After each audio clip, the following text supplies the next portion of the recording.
The Black Picasso cleaning up the sport of boxing, speaking facts over the gossip. Haters all up in the comments. I ain't here to be liked, but smash that like and noti button. We don't sugarcoat nothing, just healthy boxing discussions. Thriller, painting these pictures oh so vivid. Applying Duke, Coach K, that straight full court pressure. Only God could judge me, so tell these chumps ducking smoke. Remember one thing that the boxing guys don't like: ugly. Shout out Big Fish and everybody that joins the panel. For all my new supporters, sub to the channel. Like Floyd say, it's easy work. That bait jab with that left hook send them straight to sleep. Experts, we the experts. We never sugarcoat. Tune in to Black Picasso. Sit back, enjoy the show. Enjoy the show.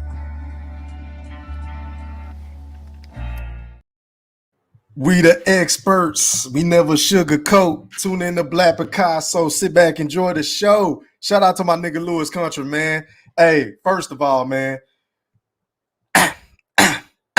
Now, before I get into what I'm about to get into, I just want to make sure that each and every one of you guys hit that like or dislike button.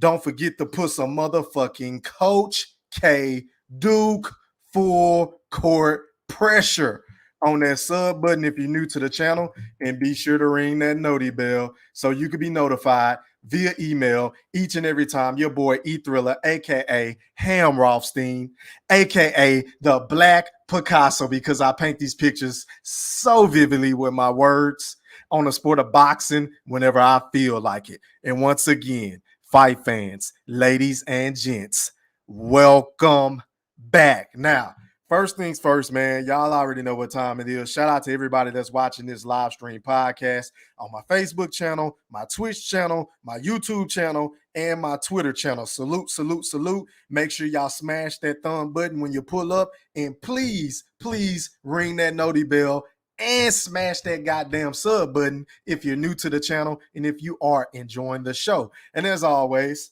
let's get straight to it, man. I don't want to hold y'all for too long. So hopefully I sound a little bit better tonight. I went to go get one of them USB adapters for Ethernet for my computer. So we should be locked and loaded. You shouldn't hear me going in and out on this live stream. So thank God. But first things first, man.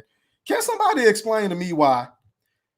Hold on, let me remove this. Can somebody explain to me why every single time I look up, Yordenis Ugas is defending Errol Spence's reputation rather than defeating him?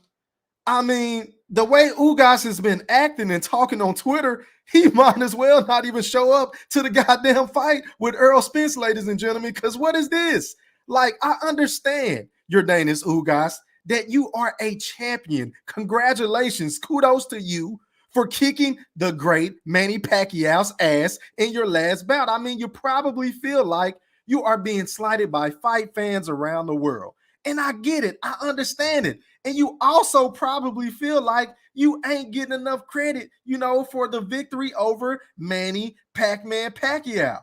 But I must say, I mean, goddamn, enough is enough, because I don't know about y'all, but I am getting sick and tired of all of the goddamn pleasantries coming from Yordenis Ugas in defense of Errol Spence Jr.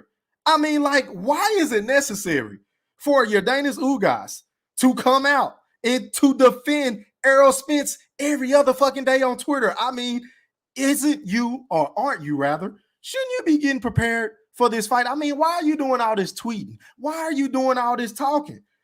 Because last time I checked, this is supposed to be a unification bout, right?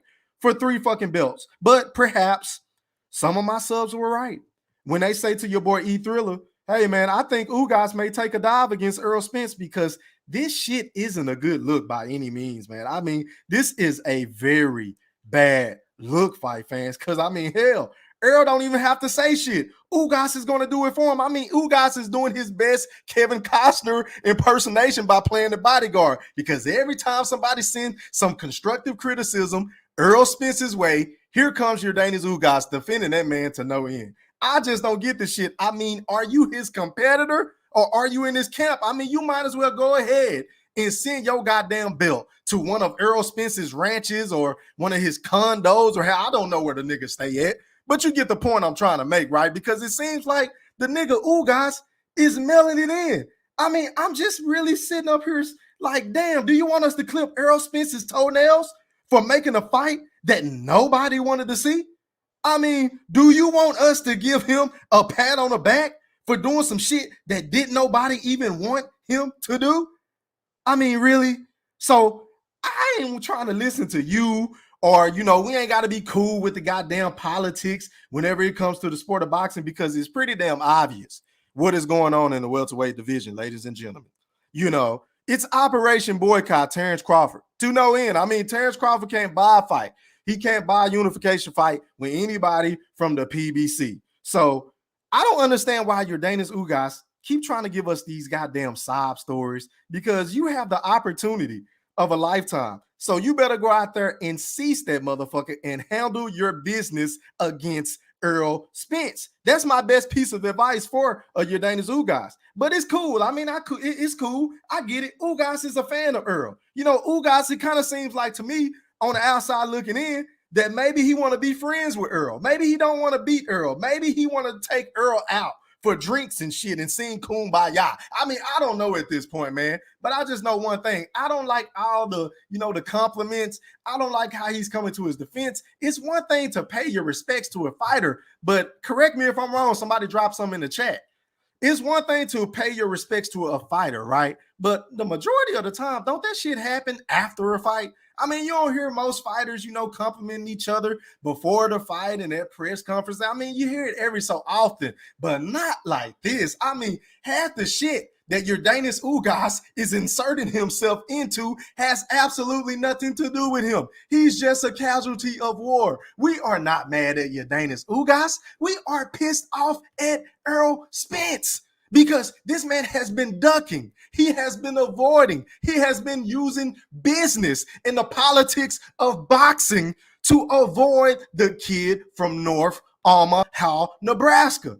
And it's not up to Yordenis Ugas to fend niggas like me and everybody else on YouTube that likes to give Errol Spence constructive criticism, and it's rightfully so. I mean, how many goddamn parts do I have to drop of here's proof that Errol Spence is ducking Terrence Bud Crawford before you fucking Earl sexuals, along with a Yordenis Ugas, get it in your head that your boy E Thriller ain't letting up in 2022. I am pressing Errol Spence in the fucking Earl sexuals for all 4 quarters.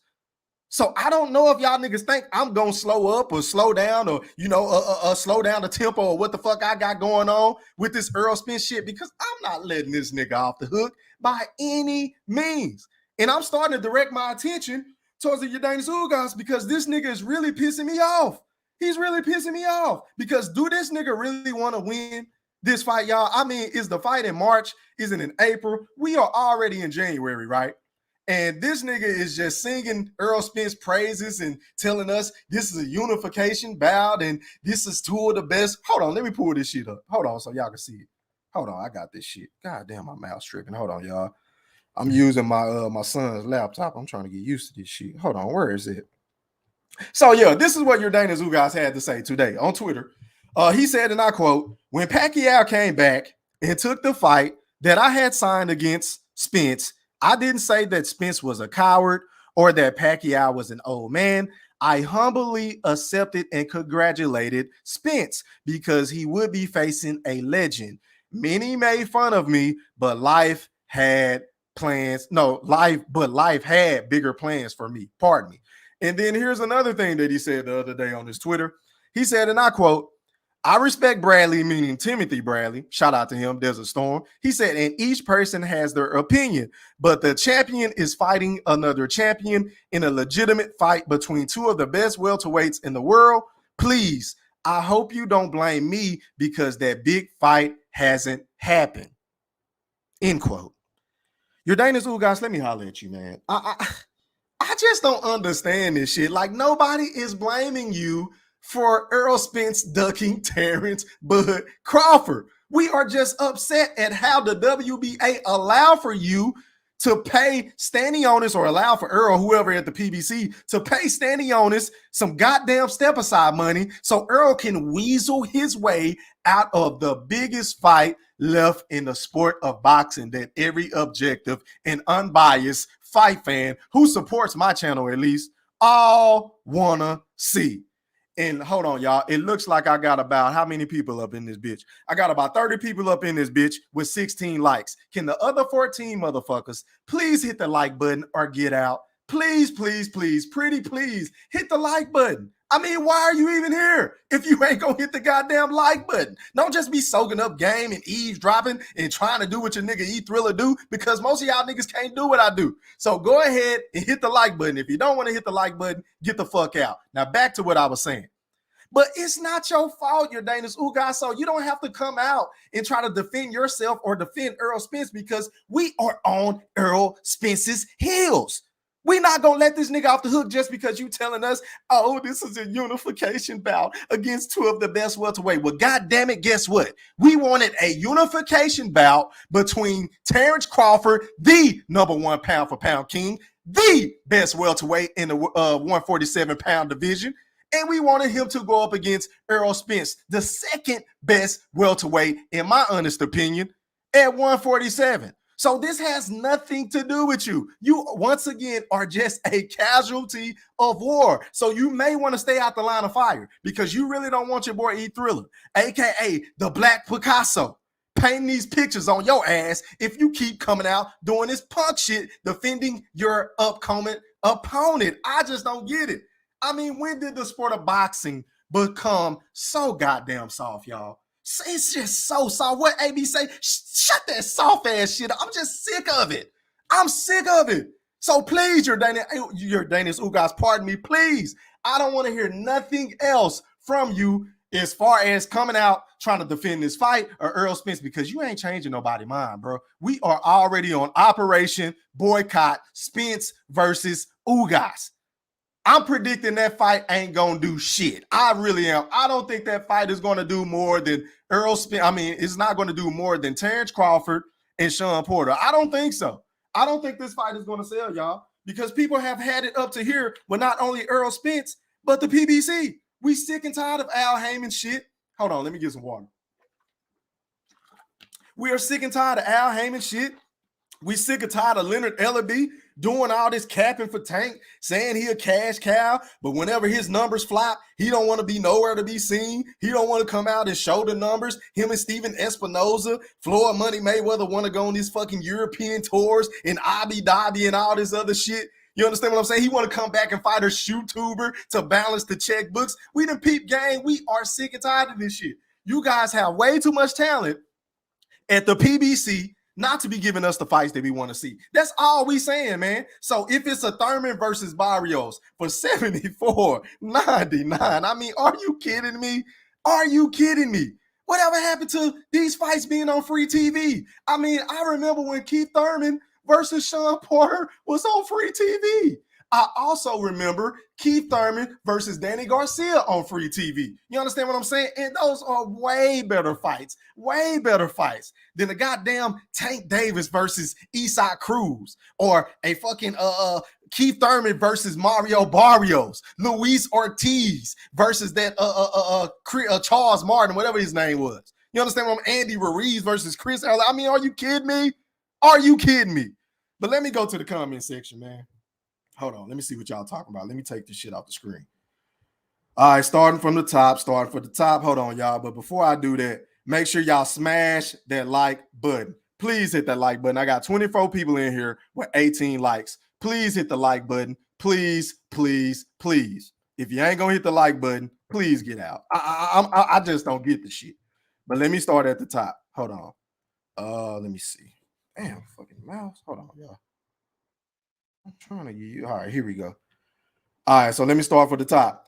Shout out to my boy Mexico Golden in the building. He said, "What's up, my brothers? I have to tell you that you and B-Mac get me through back surgery. I've been laying up in the hospital laughing for the last few days. Keep up the good work." Hey, bro, I appreciate it, man, and God bless you, man. I'm not sure what you're going through, man, but I hope you have a safe and speedy recovery, man. I appreciate you for tapping in with me from the hospital. Salute. I really appreciate that.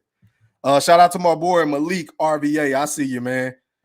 Shout out to my dog, baby Juju. He said, "Salute E3, what's popping?" I appreciate you for pulling up, my G.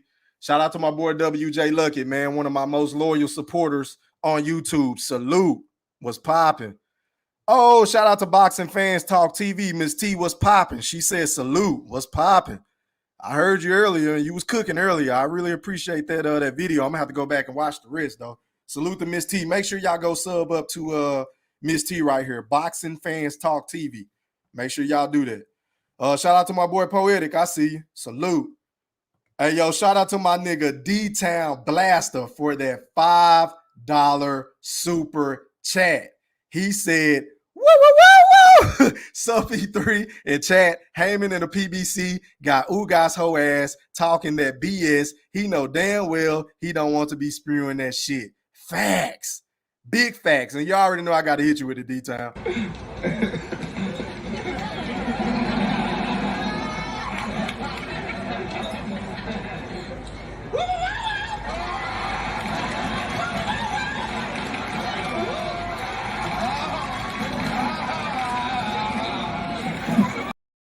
Shout out to my nigga D-Town again, man, for that $5 super chat. Salute, salute, salute. Miss T said he's showing too much respect. I think he don't want to mess up the bag. He probably feel Errol saved him from that box off. Good point.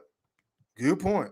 Baby Juju said facts. He on some real sucker shit right now. Yeah, man, I don't get it. I mean, it's one thing to come out and defend yourself, but why are you defending your opponent? I don't get it. Errol ain't said shit. Errol ain't said nothing on Twitter besides no more hiccups, hashtag, something. I forgot exactly what he said, but it was something to that effect, right? So he ain't even coming out and doing anything as far as the criticism that, you know, niggas like me and everybody else on Twitter and YouTube and beyond on these social media platforms are giving him. But y'all let me know in the chat if I'm going in and out on my mic, because that should have been addressed. Y'all let me know if I sound crispy tonight. Y'all let me know, because if not, then I need to take this shit back and get a better one. Boxing Fans Talk TV, Miss T said he got to feel like he is the creme de la creme. I agree. Boxing fan, okay, Miss T laughing. Okay, I appreciate that. She said pretty much everything should be after. Yeah, I don't get that. I don't get the paying respects before the fight. Like, fuck all that weak shit. You should be trying to take his head off. I mean, that's at least what I thought. That's at least what I would be trying to do. 3 belts on the goddamn line. I ain't trying to sing Kumbaya and take it to the nail salon and take it to the spa, take you out to eat, get Errol drinks and shit. I ain't trying to do none of that. I'm here to win so I can try to become undisputed. But it sounds like I don't know. People have been saying this on my page for the last couple of weeks, ever since this fight was made, that Ugas may take a dive. He just might take a dive. I mean, we don't know. We have to see. Shout out to my boy Fab G. He said, I remember they asked Crawford who would win in a basketball game between you and Spence, and Crawford said, I don't play games with people. I want to fight. Damn. Okay. Miss T said, Ugas apparently have picked a side. Press him, King. Yeah, you know I ain't slowing up, Miss T. Poetic said, man said all 4 quarters. Facts. Big facts. I hope they ain't go over y'all head. All 4 fucking quarters. Hey, man, make sure y'all hit that like button, man. I got 32 people in here with 22 likes. Can the other 10 people that's in this bitch please hit the like button? Just go out and click the like button and come right back in, you know? And in a short few, I'm about to drop the link. So whoever want to come on and address this situation between Yordenis Ugas and Errol Spence, feel free to click on the link. Shout out to my big bro, man. I see your mosquito spray. He said, already E3, talk that shit. What up to the chat? I appreciate you for tapping in, big bro. You know I got to get your opinion on this Yordenis Ugas BS. Salute. Salute to my boy Martell Smith. He said he about to hand a belt to Spence. He pussy. Yeah, man. I mean, the shit that he been saying, I ain't rocking with it, man. I ain't rocking with it. But then again, whenever it comes to athletes and people in sports that I like dogs. I like niggas that's mean. You understand what I'm saying? I don't know how many times I got to tell y'all this, but hold on. Let me get a drink of water.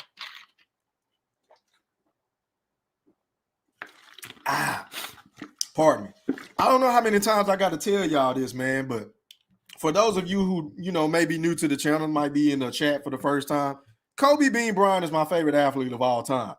And one of the plethora of reasons why he's one of my favorite athletes of all time is because he was a dog.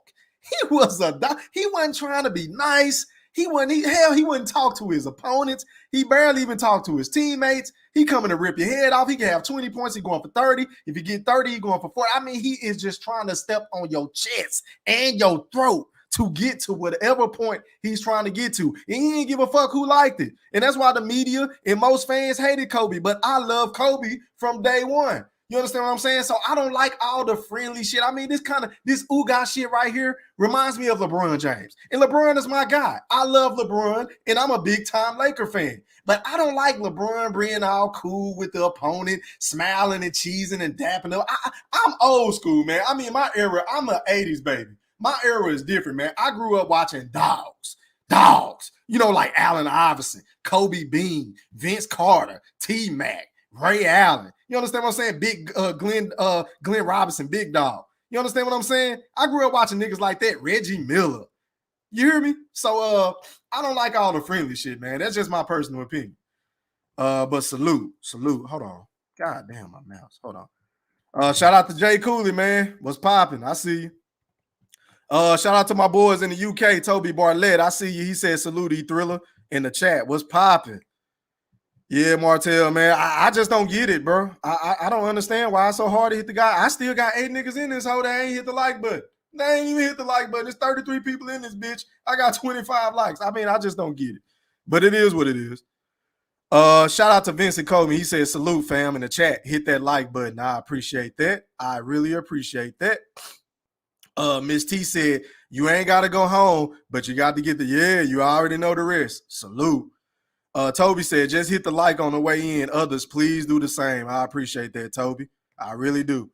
Shout out to my boy Clockwork. He said, Buddy Thriller, what do you say about the people who are blaming Terrence for wanting 50-50 and supposedly not deserving it as the reason this fight isn't happening?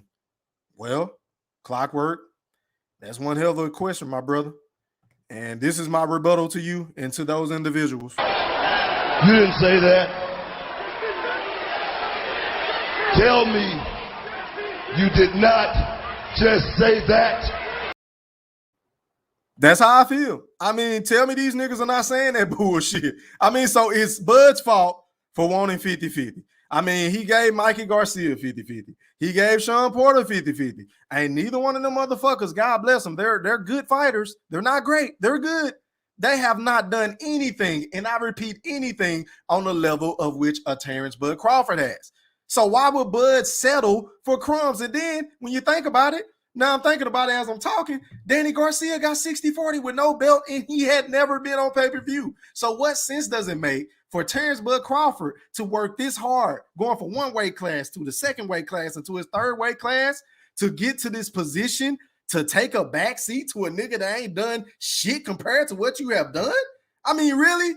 Shit don't make sense, bro. So that's what I say, but you already know that. Salute to you. Good question. Hold on. My goddamn mouse. Hold on, y'all. Shout out to my boy True Gritter 402 in the motherfucking building. Shout out to my niggas from Nebraska, man. I see you, bro. I appreciate you for tapping in. Shout out to Toby. He said, has there ever been 2 fighters who lost their previous fights, then be on pay-per-view? No wonder Al Heyman doesn't do interviews. LOL. Yeah, I did a live stream on that last time. You talking about Keith Thurman and Mario Barrios? Yeah, that shit a joke. And how in the hell are they going to be in position to be a title eliminator? Let alone, how is Mario Barrios ranked in the WBA? I think he was number 7 or some shit like that, number 9 or something. I can't remember off the top of my head, but how's he ranked as a welterweight when he ain't even had a welterweight fight? I'll wait. Somebody drop something in the chat, man. Let me see. Jordan and them wasn't playing gold and gambling and going out to eat. Damn, why that shit doing that? You drunk ash, OML. Can y'all hear that? Hi. Hold on. Poetic by Youth of Common since Why 09:30 is it doing the voicemail? Hold on, y'all. Let me pause this shit.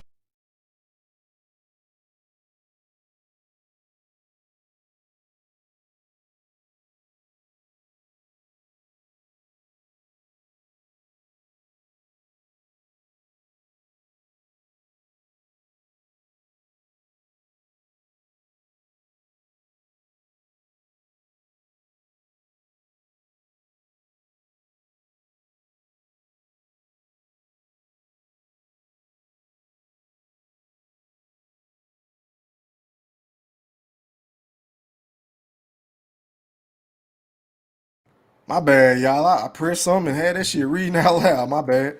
Still trying to get used to this computer. Hold on, y'all. Let me go back. Okay, shout out to my boy Poeta. He said Jordan and them wasn't playing gold, or you mean golf and gambling and going out to eat. You drunk as hell. Nigga, Jordan was a dog. Nigga, Jordan can do that. Jeffrey could do that. How many times I got to tell you this shit, Poetic? Watch your goddamn mouth when you talk about Michael Jeffrey Jordan. Nigga, he can go out and play golf and smoke cigars before the game and don't go to sleep and still come out and drop 40 or 50 and with the dub, nigga. What are you talking about? Let me see. Post-traumatic says, he says, shout out for Petersburg, Virginia, homie. I appreciate that, man. Salute. Shout out to my boy D-Town. I see you, man. He said 5 times in my Booker T voice, man. What's popping? Poetic said WCW champion. Yeah, man, that's my guy. Y'all already know that. Martell said Kobe wasn't born none of that shit. Hell no, man. Kobe was a dog. So, yeah, this is what I'm going to do, man. I'm going to go ahead and drop the link in the chat. Somebody want to come on and rock with your boy E-Thriller? Let me see. Pace. All right, link in the chat, man. But, yeah, man, if it's a lot of people on the goddamn chat, you're going to have 30 seconds to 2 minutes tops to make your point, man, if it's a big panel. So I'm just letting y'all know in advance. But the link is in the chat. Let me get back to the comment section. Make sure y'all hit that like button, too. Please hit that like button. Please. Let me see. Where we at? Let me see. True Gritter said, how you going to be buddy before a fucking fight? I don't get it, bro. Poetic said, what's the difference playing golf and gambling and these niggas nowadays working out and playing AAU? At least they getting better. I disagree. Because LeBron way too goddamn friendly for me. But that's just my personal opinion. I don't like it. True Gritter said, make it make sense, bro. Yeah, man, I'm with you, bro. Hey, man, link in the chat. If somebody want to hop on the panel with your boy E-Thriller, click on that link. If not, I'm going to get on down and enjoy the rest of my night and hop on this game or some shit. Click on that link. But yeah, man, this situation with Yordenis Ugas is just starting to piss me off. But I want to give a quick shout out to Top Rank, Bob Arum, and Shakur Stevenson and Oscar Valdez for, making the fight the right way, man. It's a big time unification fact between the two individuals. Of course, we didn't hear anything about A side or B side or purse splits, shit like that. So salute to both of those young champions, man. Of course, I'm picking Shakur Stevenson by a landslide. I think Shakur Stevenson is going to dog walk Oscar Valdez. That's just my personal opinion, man. But shout out to my big bro, Mosquito Spray. You're live on the chat with the Black Picasso. Holla at me, fam. How you feeling? All right, man. How you doing this evening? Feeling well, man. I'm feeling well. Talk to me, big bro. How you feeling? Go ahead. Yeah, this Ugas thing with him, I guess, thinking he got to defend Spence honor or whatever this is. It just probably commands from up top, specifically from Al Heyman. Like, hey, don't let this ship sink. What they think, like I guess they think, people gonna still fall for this shit or whatever. But it ain't gonna do no good. He's doing it in vain or whatever. I'm sure it's coming from up top. You know what I'm saying? Because he's not, he feel like he getting, he's gonna have the best night of his life, win, lose, or draw, pretty much, probably from a pay standpoint. But regardless of any of that, we ain't falling for it, man. We see what it is and know what it is, and we're gonna govern ourselves accordingly, man. Most gonna stream, some, do whatever, whatever's required to make sure these boys don't capitalize off the shit like they think they're about to. Yeah, so we tired of it. We done had it. It's a unification fight. Yeah, it's 3 belts on line, but it ain't the fight we want to motherfucking see. You know what I'm saying? Right. It ain't the real champion he fight, and we know who that is, man. We know exactly who it is. He got a street named after up in Nebraska. Fact. So yeah, so that's all. I ain't gonna take up too much time, but yeah, that's what it is. You know what I'm saying? Okay, I'm gonna go ahead and go to my boy B-Mac, man. You live on the chat with the Black Picasso. Holla at me, bro. Hey, Thriller, what's up, baby? I'm popping, fam. How you feeling? I feel good, man. How you feeling? You all right? I'm good. I'm good, man. What's going on, Mosquito Spray? B-Mac, what's happening, brother? How you doing? Ain't nothing. How you doing, man? What's up to everybody in the chat, man? Salute, man. What it do to you? Special shout out to my man Mexico. Yeah. Mexico. What's up, baby? Mexico, man. Mexico, man. Get healed up, man. I hope you're doing well, man. The hospital, man. Get healed up, fam. Blessings to you. My mom's in the hospital too, man, with the COVID, man. I just got good news that they've dropped her down to the regular floor, and she don't have to be in the intensive floor. So it's good. It's blessings, man. I appreciate all the love and the support everybody has given me, especially you, E-Thriller, throughout this time, man. So yes, I appreciate it, man. Thank you, fam, man. Thanks, everybody. I see Poetic in here too, man. What it do, Poetic? What it do? You know, on the topic, man, it's the same old, man, that goes on in the PBC, but this ain't really a PBC thing to me. You know, I said this before. This is why I said that if Errol Spence eyes good, he gonna beat the shit out of Yordenis Ugas. Because I've never seen a dog out of him. I've never seen what everybody see. You know, people give Ugas praise, and I'm trying to be rational about it. I'm looking at it, and I'm like, why? I don't see what y'all see, especially against the competition that he's fought. I don't see it, bro. I don't see it. You know, I think he getting a lot more respect from the fans than he really deserves to have. I really don't see it when I look at him. When I look at him fight, I'm not calling him a bum, not at all. You know that, because he's a fighter. You know what I'm saying? He's not a bum, but I don't see the respect that he gets in there. He's a stationary fighter, man, who likes to counterpunch. So he likes to wait a lot. He's not an aggressive fighter. Nah, he'll shoot the jab. Not gonna try to be first. No, he don't want to be first. You know what I'm saying? And these comments show to me why he don't want to be first. Because he ain't no dog. Why you keep fucking defending Errol Spence? Like, nigga, you got to go in the ring against him. This ain't no Caleb Plant shit. Hey, how's my left hook? You think I'm good? Like, motherfucker, you're supposed to be going in here to take belts. Exactly. Okay? You're going in here to take championship belts. This is everything you claim that you fought for all your life. This is your shining moment right here because you've been gifted, bro. You have been gifted. This should be like, man, he deserved this and he deserved that. I'm like, look, dog, this motherfucker is getting shot after shot. He had lost 3 times, got a shot with fucking a Sean Porter for beating who? Okay? For beating who? He get that fight. He don't win. People say, well, he should have won. I didn't see where he should have won. I felt he lost because he wasn't first. They saw Sean Porter do something different. So then when Sean Porter do something different, they feel like Sean Porter lost. No, he didn't. He just didn't. He knew what Ugas was a big dude that likes to counterpunch. So I'm not going to run in there and take a whole bunch of punches for nothing. So I'm going to try to find my fucking way, use my athleticism. I felt he won because Ugas wasn't aggressive enough.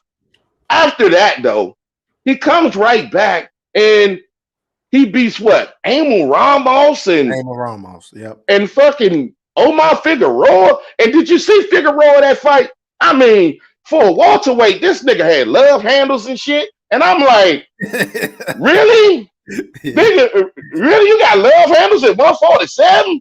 Like, god damn, bro. Did you even try to train for the fight? And the nigga beat these 2 dudes, and then he get gifted the fucking belt. They gave him the belt, bro. They gave it to him. He didn't fight. Ramos, they gave that shit to him, bro. So after they give this nigga the belt, Errol Spence hurts his eye, and then he gets the fight. With Manny. So he get the fight with Manny. So he got another fucking gift. And then this dude gets in the ring, and yes, he convincingly beat a 42-year-old Manny Pacquiao. Yep. You know what? I'm gonna give you your flowers anyway. Okay? I'm giving you your flowers anyway. You did your job with a 42-year-old Manny Pacquiao. Let's be honest. If Errol Spence or Terrence Crawford was in that ring, Manny Pacquiao would have been right on that building you put up all the time called Sleep Experts. Yeah. He would have got fucked up with no, I mean, and then the thing about it was the nigga was getting dinged on. After the fight, the nigga had almost 2 closed eyes and shit. And I'm like, yeah, nigga, he did look pretty bad after the fight. yeah, he was getting dinged on by old ass Manny out there, motherfucker. And I'm like, he made Manny miss a lot of punches though, but I guess the punches that Manny connected with did some damage. Right. Exactly, because he's a stationary fucking fighter, dog, against Manny, who had really no legs when it was little as shit. So when he go up against Errol, who's already like 5'9", 5'10", and it's a big ass fucking welterweight, I just don't see it, bro. But nevertheless, about the breakdowns of the fight. Why the fuck you sitting here defending him? For what? Are you a pussy? I mean, what did you, I mean, come on, man. Stop sniffing his ass. You're fighting him. Like you say, E. He ain't saying shit. Why are you saying something? Yeah, like, I don't get it, man. I don't understand the logic behind it. Like, what is he? Maybe he feel like he being slighted. I said that earlier, you know, opening up in the show. Maybe he feel like he being slighted and he not getting enough credit, you know, for being in this position. I don't know, but it's still not a good look, in my opinion. Well, you know what? He ain't saying his name, is he? Not he really. Ain't saying he not really coming out. He exactly. The first thing he said when he came out there and said was like, "Nah, don't say nothing about Spence, man. Leave him alone. He's fighting." What? Yeah. What the fuck you mean? Don't say nothing about Spence? If anything, you need to let that nigga have as many distractions as he possibly can because that'll benefit you. Exactly. Why you sitting over there? Heat off this nigga, bro. Taking the heat off of him, being Twitter fingers while Spence in the gym about ready to pop your ass. Yeah, Spence ain't saying shit. He damn sure ain't coming out defending you. So you right, man. I'm gonna slide back, man, and let somebody else cook, man. Okay, I'm gonna go out to Poetic. You're live on the chat with the Black Picasso. Holler at me, bro. How you feeling? Poetic. My bad, you had me on mute when I could. Can y'all hear me? Yep. Yeah, we can hear you, bro. What's poppin'? Go ahead. All right, man. Look, man. I don't know, man. I mean, I think the only reason why people really give him credit, and this is beside the Pacquiao fight, I think the real reason why people get that man credit is because his fight with Sean Porter, because a lot of people think he won that shit. And then, you know, he get a lot of sympathy because he got the narrative that he fought for all this stuff and he come up the hard way and all this stuff. And he had all these fights and he fought his way to being a champion and all that stuff when he got emailed that belt and shit like that. Mm. And I ain't gonna lie, I never seen nothing like that, you know, going on Twitter just constantly, you know, protecting him like you his wife. Like, that's some shit Patrick Mahomes' wife do or something. You know what I'm saying? Like, that's weird. You know what I'm saying? You going on there trying to save the day and shit. And what Tim Bradley said ain't wrong. And I ain't gonna lie, Tim Bradley lately, like the past year, he ain't been saying shit that I don't even like. Like, and to be honest with you, Tim Bradley ain't never really just said no wild shit. I only didn't like him when he was. Well, I ain't that I didn't like him. I didn't used to like what he say when I was a Errol fanboy, but you know I got out of that. But still, I used to think he was crazy. And he was just saying what ESPN wanted him to say, but what he said wasn't wrong. And I mean, so you gonna go on a press conference? That's if they have a press conference, because this fight ain't even got a date yet. Yeah. So you gonna go into the press conference sucking this nigga dick and shit? I mean, what the fuck? The shit weird. Yeah. Like, what you gonna do? What you gonna do at the face off? And I don't even know if this fight really gonna happen. Who the fucking knows? How the fuck this fight is announced? This is one of the few times where a fight is announced and they don't even have a date. These niggas still ain't got a date. Why? I think that's some PBC shit. You know, they scrambling and pushing dates back and like that. That's some PBC shit.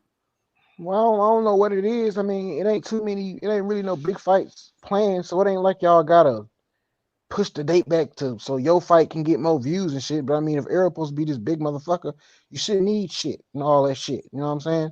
So I don't know what to do. In this Floyd situation, look, the one thing that I did think Floyd was gonna do, because he was recently talking good about Manny Pacquiao, even though he never really talked bad about Manny Pacquiao after they fought. He just didn't like that Manny made excuses.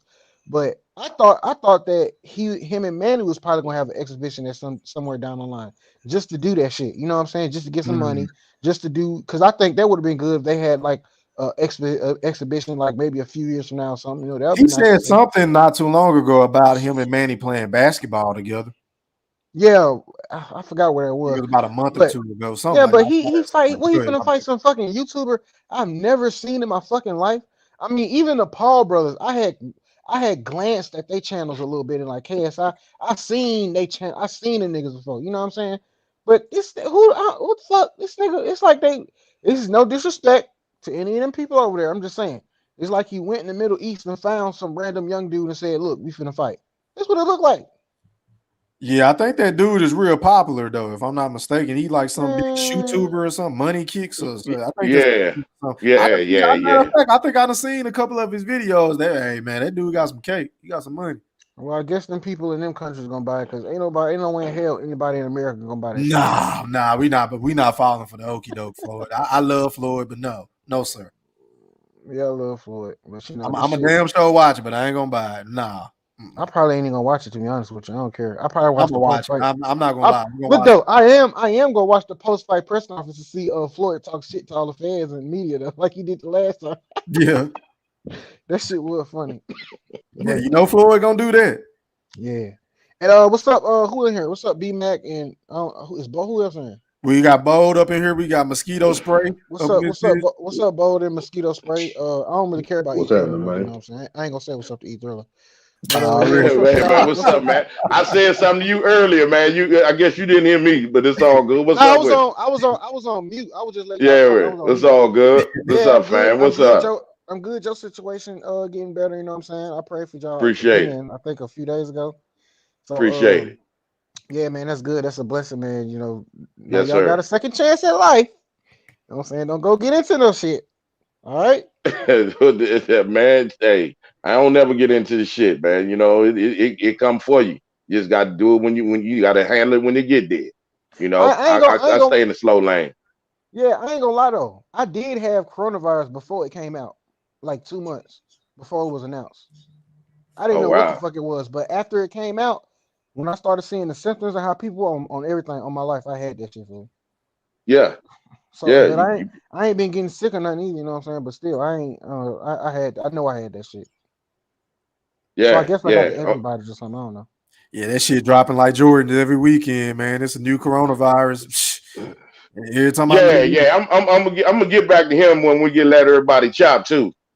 Yeah, man. Let me go out the Bo, Poetic. Bo, you live on the chat with the Black Picasso. Holler at me, fam. Hey, what's going on, fellas, man? How y'all doing? Good, what it do, Bo? Chilling, man. Shit. We had General Big Fish on here. We had the full court pressure on his live joint right here. Yeah, he up in the chat. He said, "What it do, fellas?" I see him up here. Yeah, you know it is. What's up, Big Fish?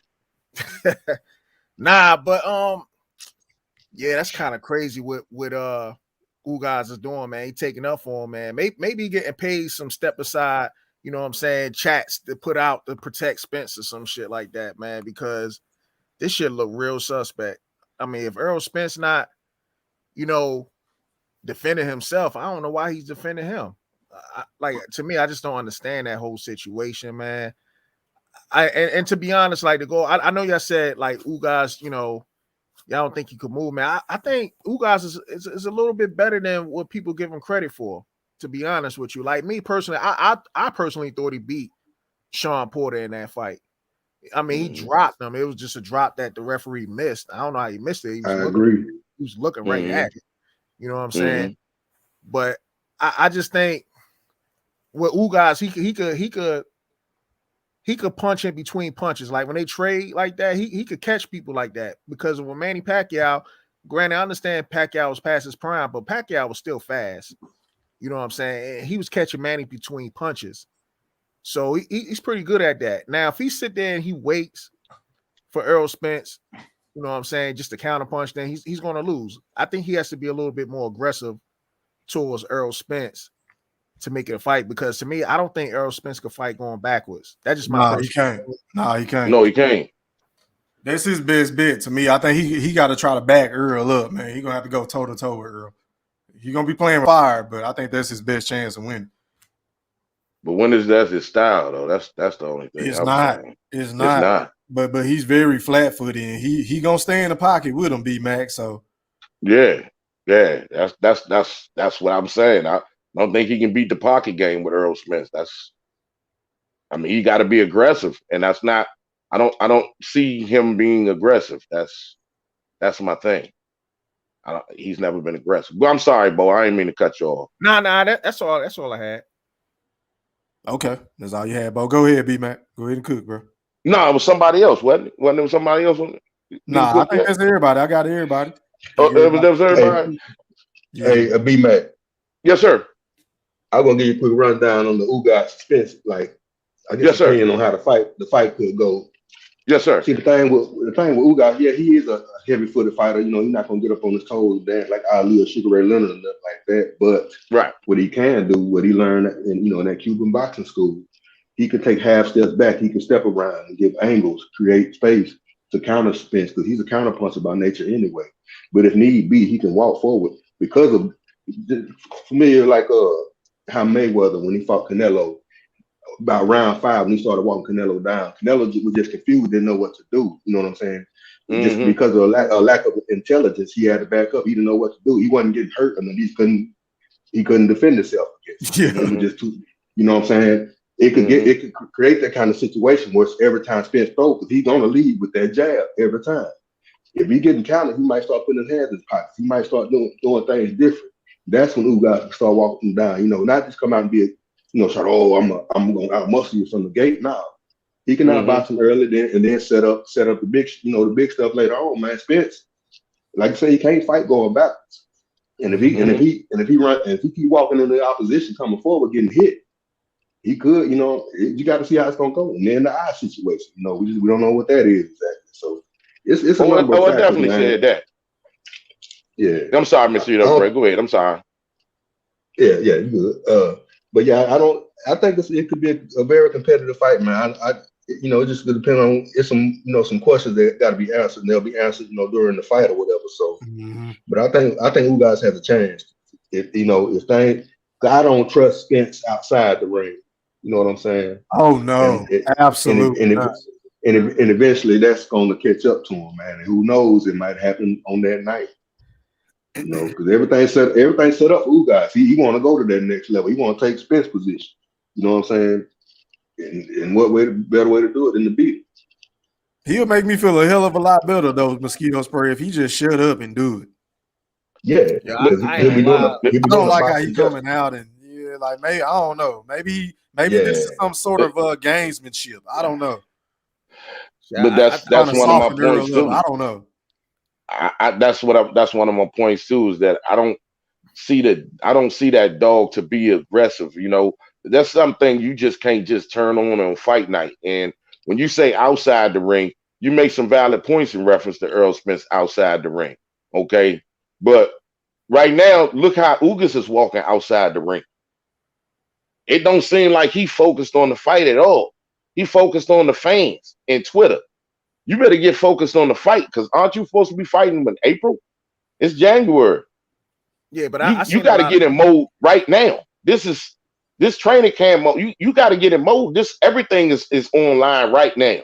You ain't got time to be worrying about Twitter and what the fans are saying and all this other shit and things of that nature. You're supposed to concentrate on the fight. You don't show aggressiveness.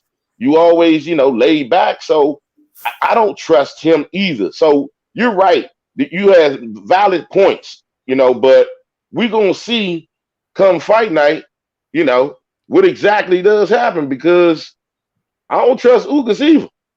And he hasn't showed me nothing. The things that you're talking about, what's the competition level of an Errol Spence or Terrence Crawford or whatever? When did he do that against them? I ain't talking about a 40-year-old Manny Pacquiao. I'm talking about a big, live guy that's ready to rock and roll. Legitimate A-class level fighter. I haven't seen that out of him.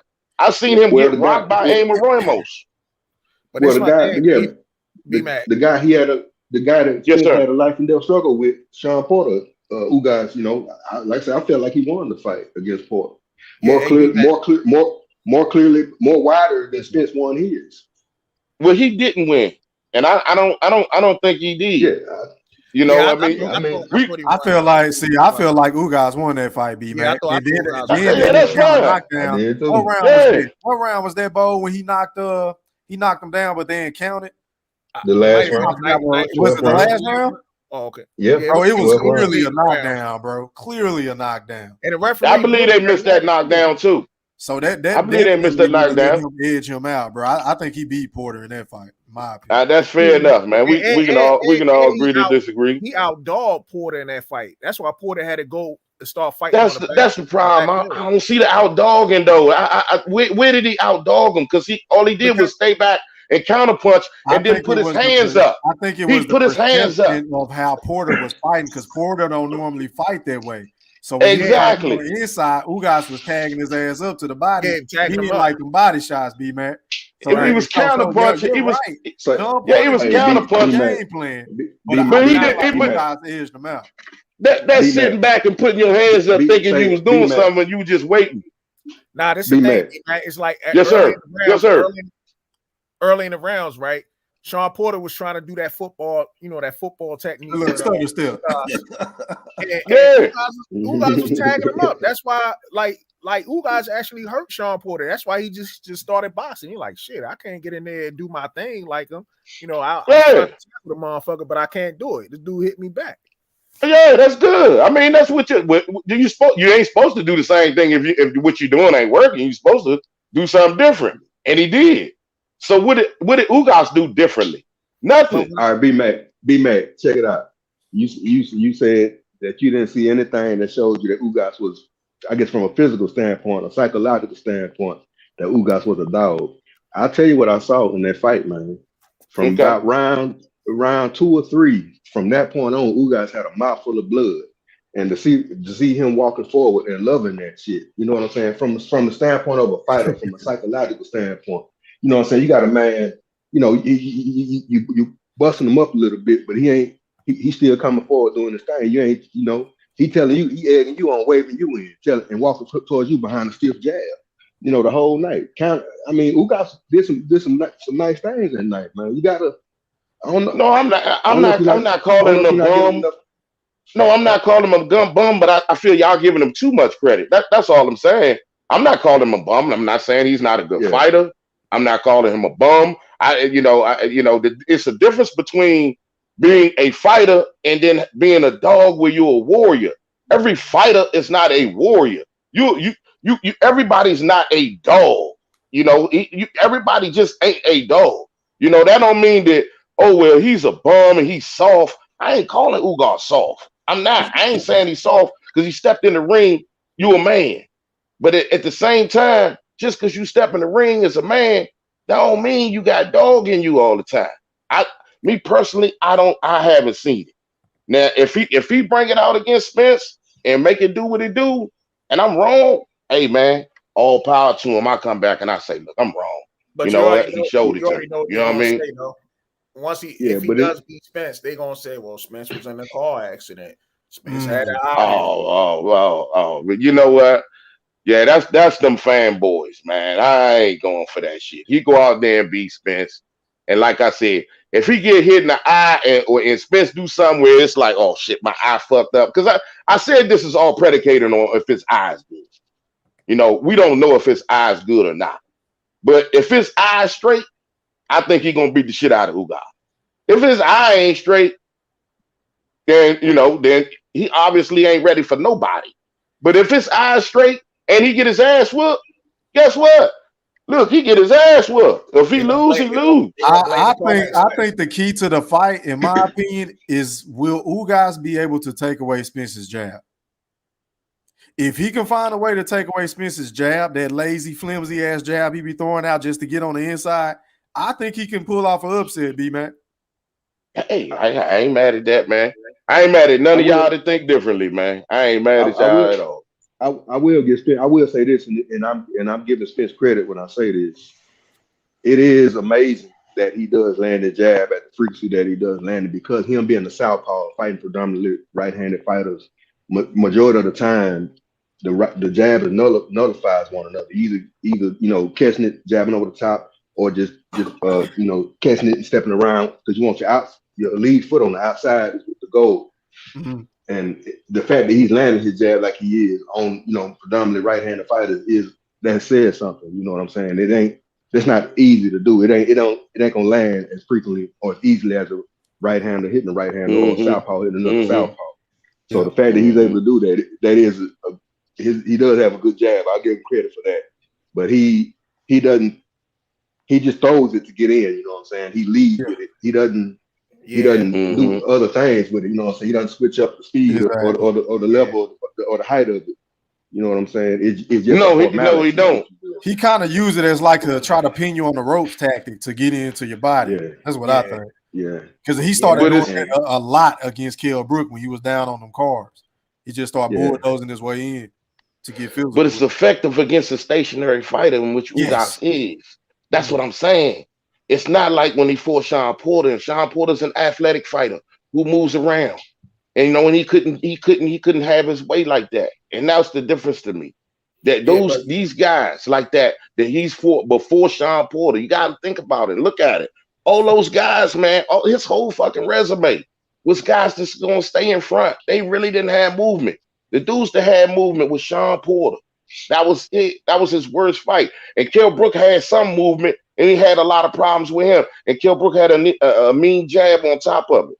So those were his toughest fights right there. Everybody else was a stationary fighter that could not move. And I don't see Ugas but moving. The thing is Ugas does have a good jab himself. And Ugas, he pivots. He could pivot, and he got angles. He might fight flat-footed, but he pivots a lot. And if Errol Spence try to come in, Ugas got quicker hands than Errol Spence. Like his hands is a lot faster because we seen people try to get inside on Ugas before, and he let them hands fly, especially like to the body and stuff. So he got quick hands. Yeah, we're gonna see, but Errol Spence don't have to get inside. He's already a big dude. You see what I'm saying? He don't have to do that. Errol Spence don't have. He ain't gonna try to bum rush you unless he have to. Just like he ain't do Mikey. That's his style. He could have bum rushed Mikey, but that's not his style. He should have bum rushed Mikey, but it's just not his style. I think he bum rushed Mikey in the later rounds, right? He was trying to get him out of there, but Mikey was just in survival mode, pretty much. And Mikey walked into a couple of shots. He got on the outside and fought from the outside. That's another reason why I feel like he's not gonna beat Terrence, because I mean, bro, Terrence would have knocked Mikey ass out, and Terrence would have knocked out fucking Danny Garcia, bro. It's like that's a whole nother conversation right there.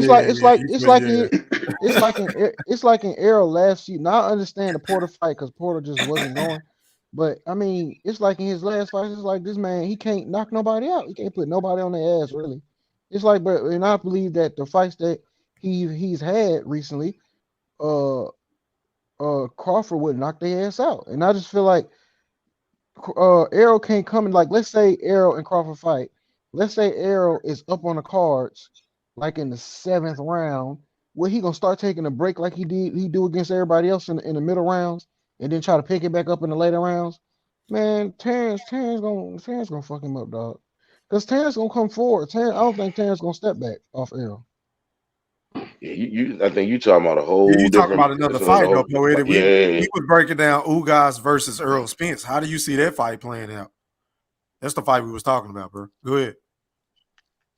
I mean, I think y'all right. I think Ugas gonna lose. I mean, Ugas gonna sit there with the type of fighter Errol is. Ugas gonna sit there and he gonna sit there and exchange, and Errol gonna break him apart physically with the body shots. I believe he a perfect matchup for Errol to get a win. That's how I feel about it. I don't know, man. To me, but Ugas at the same time, if Ugas is successful with his game plan and really beam Errol ass up like he did, low-key did Pacquiao, and like he did Porter, he could win that fight. Cause I don't know what Errol eyes on, and if I'm Ugas, I'm going straight for that nigga eyes every time, cause I know Errol gonna be right there every single time. So shit. In my opinion, I feel like that shit can low-key go either way, but I understand why a lot of people will say it's 100% gonna be Errol. But if the boxing gods feeling froggy, you know what I'm saying, they might I let. think I'm the only one saying Earl on this panel, dog. Everybody else saying I'm kind of Well, I'm split, bro. everybody else Like, with Ugas, man. I'm 50 I I don't 50 think I'm know. I'm the 50. only I don't one know. saying Earl. I Look, don't I'm know. 50-50. And listen, when I make this money on Sportsbook or FanDuel, don't be mad at me because y'all didn't take advantage of the live betting. Don't get mad at me. Man, Well, it's So wait a minute. So who you gonna bet with, Poetic? I If you had to told put you your money on the fight. take advantage of the live betting. That's what I Oh, did you with doing a live bet? Oh, okay, my bad. I that's what got I did with your boy who my yo, boy? boy. Who my Wilder. boy? Nah, nigga, that's your boy. Don't do that. Yeah, Yo, boy. Nigga, yeah, you was that's capping his folks about goddamn 2 boy. goddamn years. yeah, he try Yeah, to pass him off on you, E. Nah, that's my Yeah, boy. I don't yeah, care. I'm yeah, riding. right. don't Listen, pull for listen, Wilder listen. like that. I'm Not like riding. you. I'm Motherfucker riding. jumped on live for a whole month talking about Deontay Wilder and then bet on goddamn Fury. Yeah. Hey man, it's Some nothing though. But look, bullshit. I'm riding with Wilder to the end for his nothing. Man, yeah, whatever. Nigga, you bet it with Fury. But the Ugas and Spence fight, I don't know. I really don't know, honestly. I don't even know how Errol gonna be now. I don't know. Shit. I don't even know. But I would like for Ugas to win just to see how people gonna react. That's gonna be some crazy ass shit. Oh, There would be some shit. There would definitely be Oh, some shit. that's gonna be I some would be shit. upset, man. I would be happy. I mean, I laugh, but it would be bittersweet, man, for real, man. Hey, I Man, tell that's you, It really I ain't gonna would, be man. mad at all, bro. I'm gonna I tell say you I what, I told you so. would, man. I'm gonna say I I would. told you so. You should have quit cherry I, picking. Fuck that. yeah, it's on both sides though, man. Because I don't want him to lose, but I at wouldn't the be mad same if he time, lose. I wanted to be Terrence Crawford beating the shit out of him, dog. I That's agree with that's you. I that, told that's what it is. hey, that's At why the I'm with same you. I'm time, just saying I ain't gonna be man. mad if he lose because he should have took Yeah, the damn fight. yeah. nah, but That's all. you know what Errol Spence fans they gonna say, yo, Spence ready to fight Crawford now. If Spence lose that fight, Nah, they we gonna try box to him push out. that fight We on gonna box Crawford him now. out. We gonna do what they do. We gonna box him out. It's over Oh yeah, with then. Yeah, it's over with then. Yeah, You ain't nobody can't want to lose see that a fight fight. if you lose. Ain't nobody trying to hear that now. Yeah. Ain't no that's what Sean Porter did. Yeah, Honestly. that's basically what he did. Sean Porter did that. That's why I wasn't tripping off him fighting Sean Porter because, you know, it's all good. People's like, man, you fight for them. It's like, look, when he tried to do that, all you did was say you need to be on this side of the street, man. You did that same side of the street shit. That's what Porter did. That same side of the street shit. And then soon as he lose, then he wanted to smoke.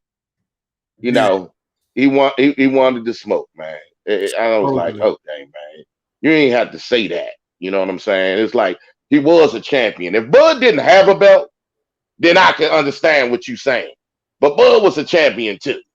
You know, so nah, it is what it is, man. I hope I'm still rooting for him to win. I want him. I want that fight, man. I want that fight. But I ain't mad if he do lose though. I ain't mad. Yeah. Mosquito spray. How do you feel about that, bro? Would you be mad if Errol Spence were to lose this fight against Ugas? Hell no. I mean, that'd be what it get. You got the Cuban flag, right? Great around on fight night shit. But I mean, I wouldn't be upset from the standpoint of, I mean, for one, that'd be what he get, for the bullshit. But two, Yep.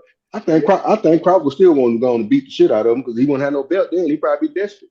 Saying, oh, we trying to get some money now or whatever. Crawford might just take the fight and beat the shit out of him. You know what I'm saying? Man, 54 or whatever. Bro, I'm so ready for that goddamn fight to happen, man. Because I already know I already know the outcome. It's gonna be ugly for Spence, bro. Yeah, for me personally, like, I want to see Terrence beat Spence ass, but I kind of moved on from it. Like, I was just hoping, like, maybe Crawford just move up to 154 because we know Spence ain't gonna fight Crawford. I don't see that happening at all. I think Jamel will fight Crawford before Spence will. Yeah, but that's gonna expose a lot of shit. Cause that's why I said the last live. Cause if Crawford move up to 154, all the competition is with PBC. So if he get them niggas in at 154, that's gonna be obvious that Spence was just ducking. Ain't no fucking side of no fucking street. Yeah, he might need to beat him to the punch. But shout out to my dog, Mr. IOTBA, aka Mr. 214. You're live on the chat with the Black Picasso. Holla at me, fam. Salute. Oh, Hey, shout out to my guy Ham Rothstein, aka the Black Picasso, aka every time he get on live, he put that Coach K full court pressure straight up. Shout out to the panel and shout out to the whole chat. I stated this in what the that comment. do? We still need proof that Earl is still the truth. And this Ugas fight is gonna show us that. My thing about this, and I heard y'all speaking earlier, look how boxing going. Why should we want to cheer for guys, or why should we want guys to win who don't even want to fight no way?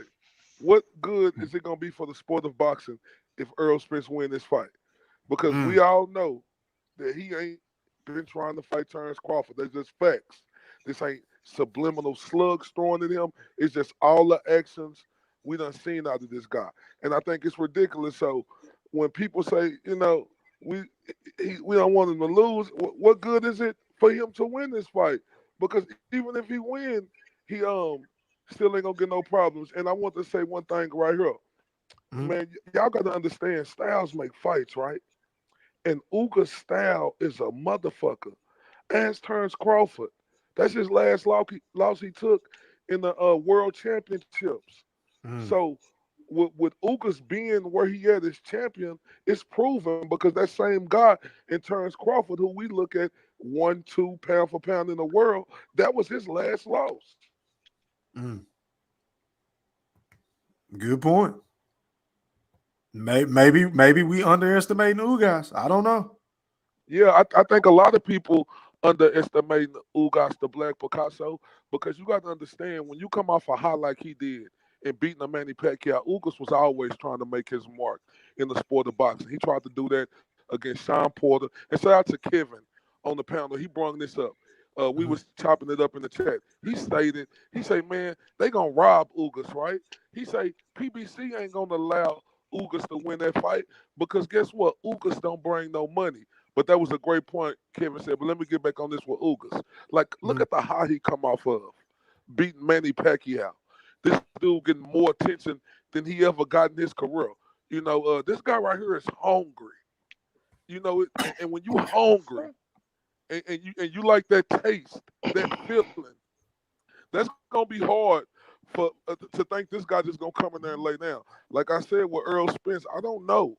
I seen slippage when I seen him in that Danny Garcia fight. I seen slippage. I know it was coming off a red whoop-de-whoop. Okay. Yeah. I'm just telling you what I seen. I seen slippage. And what I seen in Ugas is Manny Pacquiao threw 850 punches at this dude. And he only landed like 14 to 16% of his punches. Look at a guy like Errol Spence. Do we think Errol Spence throw his punches better than Manny Pacquiao? Do we think he is pinpoint accurate as him? Ugas is the type of guy who make you miss and he make you pay for it. And I also was scrolling up my articles today, and I seen that Ugas is sparring with Aries Lande Laura getting ready for this Errol Spence fight. I saw that. So if y'all think this guy ain't taking this seriously, man, Ugas is coming to win. And I give him a great chance at winning because I'm going to say this, y'all. He hungry, and plus, I don't know if Errol Spence take boxing as seriously as he used to. Like, Errol Spence done made a lot of money. And when you start making money like that, and you start to enjoy the fruits of your labor, is you still hungry like that. Ugas ain't really made no money. He just now starting to make money. This is a dude who hungry. So I give Ugas a hell of a shot because I don't know how dedicated Errol the True Spence Jr. is going forward. So my thing is we need proof that Errol the True Spence Jr. is still that same guy. Hey, Mr. IOTBA, if anybody will know that information, it will be you, my brother. Hey, IOTBA, I do got a question though, but like now Ugas, I think he's actually worth more. He has a net worth higher than Errol Spence, I believe. Even though he's not a draw of boxing, but he does have a higher net worth though. That don't mean nothing. I don't know. Like, do you think that might affect like the hunger or anything? No, I ain't trying. I'm not I ain't sure. trying to I cut mean, y'all off, but you. I ain't trying to cut y'all off, but I'm you not do know a calling net you a worth lie, don't mean but I don't how know much if money you got. he got a. He just saying he got more money than he ever had. Poetic. It wasn't about comparisons. And this is the thing right here, Poetic. Whoever make that statement to me, that's a blatant damn lie. If y'all think that Yordenis Ugas got more money than Errol Spence, where the hell he get it from? Show me that article where y'all seen that Yordenis Ugas, a guy who ain't been a headliner until his last fight because Errol Spence got hurt. Like, show me where this dude that made more money than Earl the True Spence Jr. or Sean Porter or he just starting to make money now. No, I don't think nobody said that. I think he's saying that he got more money than he ever had by having that fight. You think Bo was asking, would you think he was being lazy now or get a little bit laid back now that he got a little money since he never had no money? That's what he Oh, was no, saying. absolutely not. Absolutely not. This is the reason why. Ugas, he was supposed to be at star status when he fought Sean Porter, when they clearly, no debating, they robbed that guy. He was supposed to be here. He was supposed to be making big time money like this. But when they deflated, his spirit and they took that fight for him, that backed him into a corner where he wasn't able to make as much money because he wasn't the champ and they didn't give him that fight. Now, since he done got this opportunity, I want y'all to think about it. Think about a guy like Vernon Forrest, right? When he finally got his opportunity to fight Sugar Shane Mosley, right? Do y'all remember that? When he finally got his opportunity. No question. He beat the shit out of Sugar Shane Mosley in both of them fights. Vernon Forrest was a guy who was overlooked, who wasn't getting the chances. When he finally got his chance against Sugar Shane Mosley, he demolished him. Yeah, but let's be honest here. You can't compare Ugas to Vernon Forrest. Like they not on the same level of fighters. I mean, that's I understand what you're trying to say about opportunity, but how many opportunities is Ugas gonna have? He already lost 3 fights before going into the Sean Porter, which was another 4th fight, and all the other gifts that he's had. So where's his proof on he's legit as everybody say by beating a 42-year-old Manny Pacquiao? Let's be honest. We know everybody that who else would have came in that fight and beat Manny Pacquiao. I damn near named about 8 to 10 fighters would have beat Manny that night. Let's be honest. If you saying if Manny Pacquiao landed 17% of his punches, look at Ugas' face after that fight. That if 17% of his punches made his face look like that, what's gonna happen when Errol Spence put 25 to 35% on his ass? Where is his proof? Where's his proof that he is legit? That's B-Mac? Yeah, yes, that's B-Mac. Go ahead, Ayo. So B-Mac, this the thing right here. It ain't about wins and losses in boxing to me, because in boxing, if you keep on fighting, you're gonna eventually lose. That's the special thing about boxing, because when you see a guy lose who have been on a high, who been winning and was champion, you want to see their real character after they lose that fight. So let's give Ugas credit for showing great character and getting back here to this stage where he at. And then you sit up there and you say anybody could have beat him. No, the hell. Stop saying that.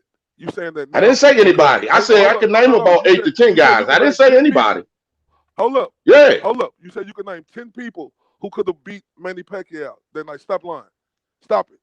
I'm not lying. The fighter, because hold up, that was the. I'm giving him his credit, but let's not be let's be real though, Ayo. Let's be real though. You think that was the best version of Manny Pacquiao? Let's be real.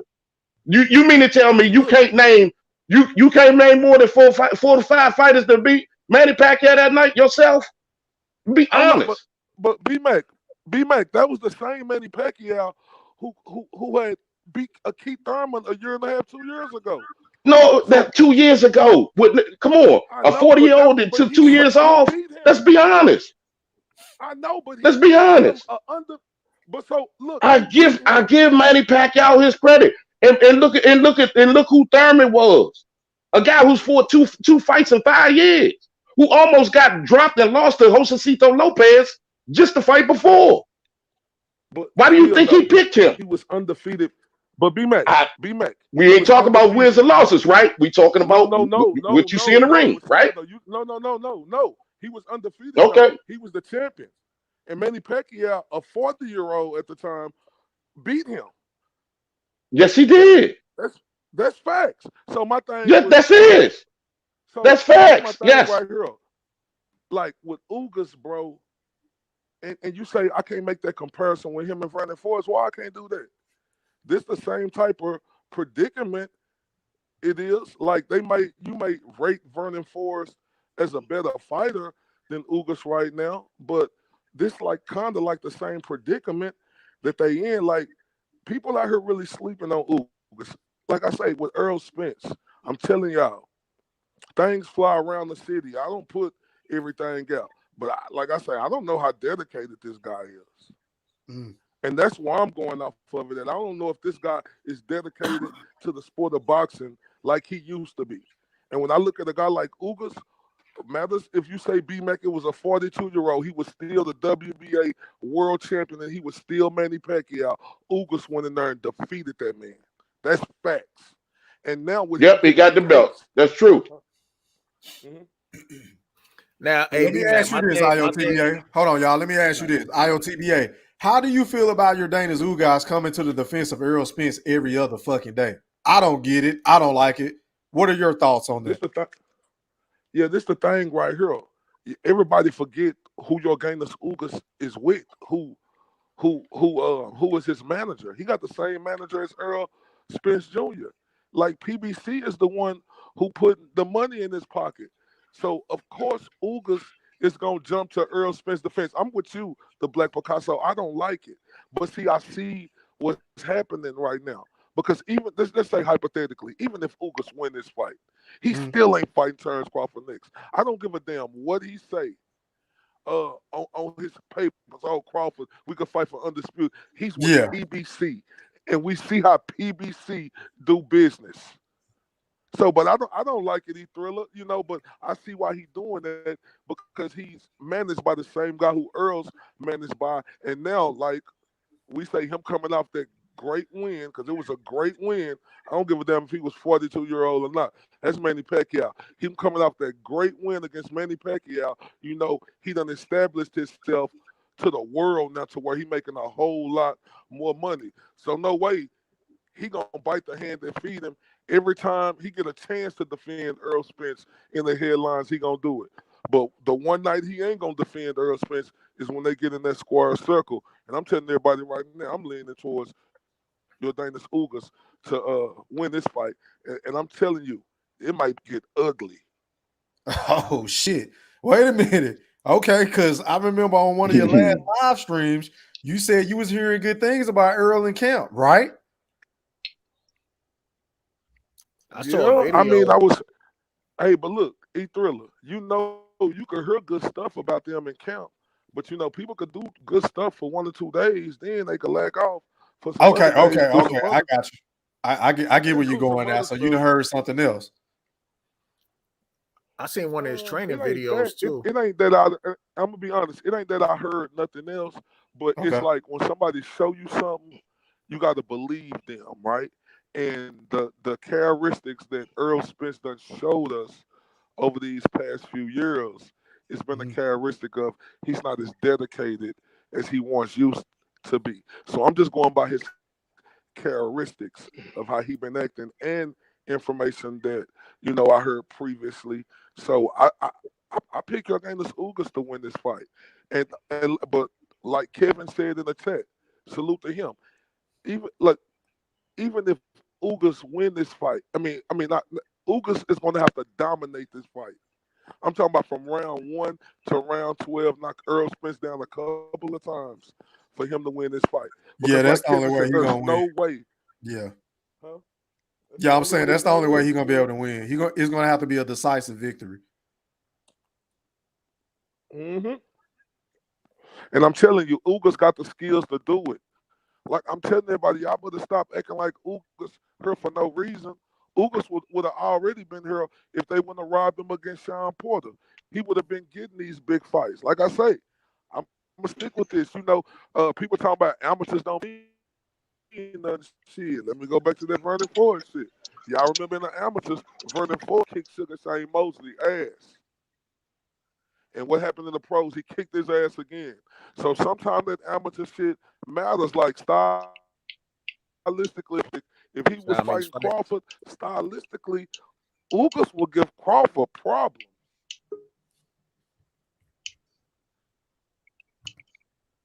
Okay. Shout out to my boy General Big Fish. You're live on the chat with the Black Picasso. Holler at me, fam. Man, I don't have any pleasantries for y'all tonight. I'm just jumping straight into it. I'm disgusted listening to this. I haven't heard any blame put on anybody but, you know, the big fish as usual. The topic of the night is friend or foe, right? E Thriller? Yeah, friend or foe. Okay, yeah. Well, you can be cordial with guys when you're up, you know, going into a fight. Like it's not a rule that it have to be bad blood. I know y'all want to see, you know, Ugas going in on Spence and not saying anything bad about him, but that's not the case. And I got a prime example of like Timothy Bradley. He been floating around the news I see circulating right now, and there's some quotes that came up that's pretty funny to me. Like it's like total hypocrisy on his part. Like he's been a big time Errol Spence hater right now, calling out ducking and all of that. So this the same guy that Errol Spence was his mandatory and he chose to retire.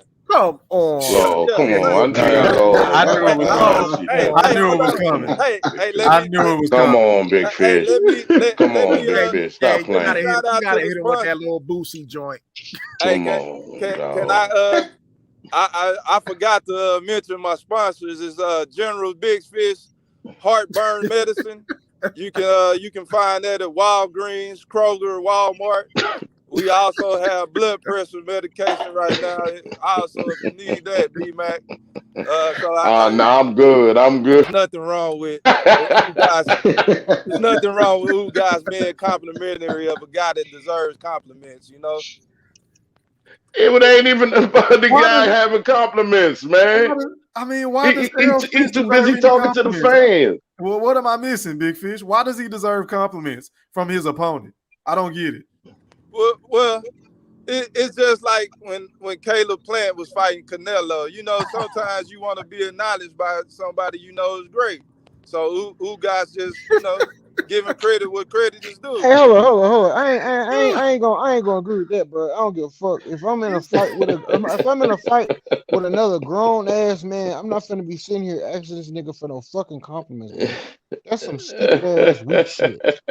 Yo, that's hell no. It looked like Yordenis Ugas doing all the heavy lifting on Twitter. Yeah, that's shout out my to my boy Quinn, man. Quinn, you're live on the chat with the Black Picasso. Holler at me, boy. Hold on, let me step out, man, so I can get a little quiet. This ain't gonna take but 1 second. Hey, man, you know I'm enjoying the show. Appreciate that, bro. You know I'm enjoying the show, man. Say, man, check this out. Your boy, Mr. ITO, I need to get his cash out, man. Because, man, IOTBA cash out? I need to get his cash out, man. Because I tell you what, man, regardless of like, dislike, things of that nature, I say this. The world, we all want to see is Earl. He going to have to prove that, right? Whether or not he's still the same. But I tell you what, man. I'm like your boy, man. I just don't see it with Ugas, man. He waits too much. He tailor-made for Earl, man. Well, Ayo wasn't saying that point, brother. You know, Ayo was making a point for Yordenis Ugas winning. He said he was leaning towards Yordenis Ugas, not Errol Spence.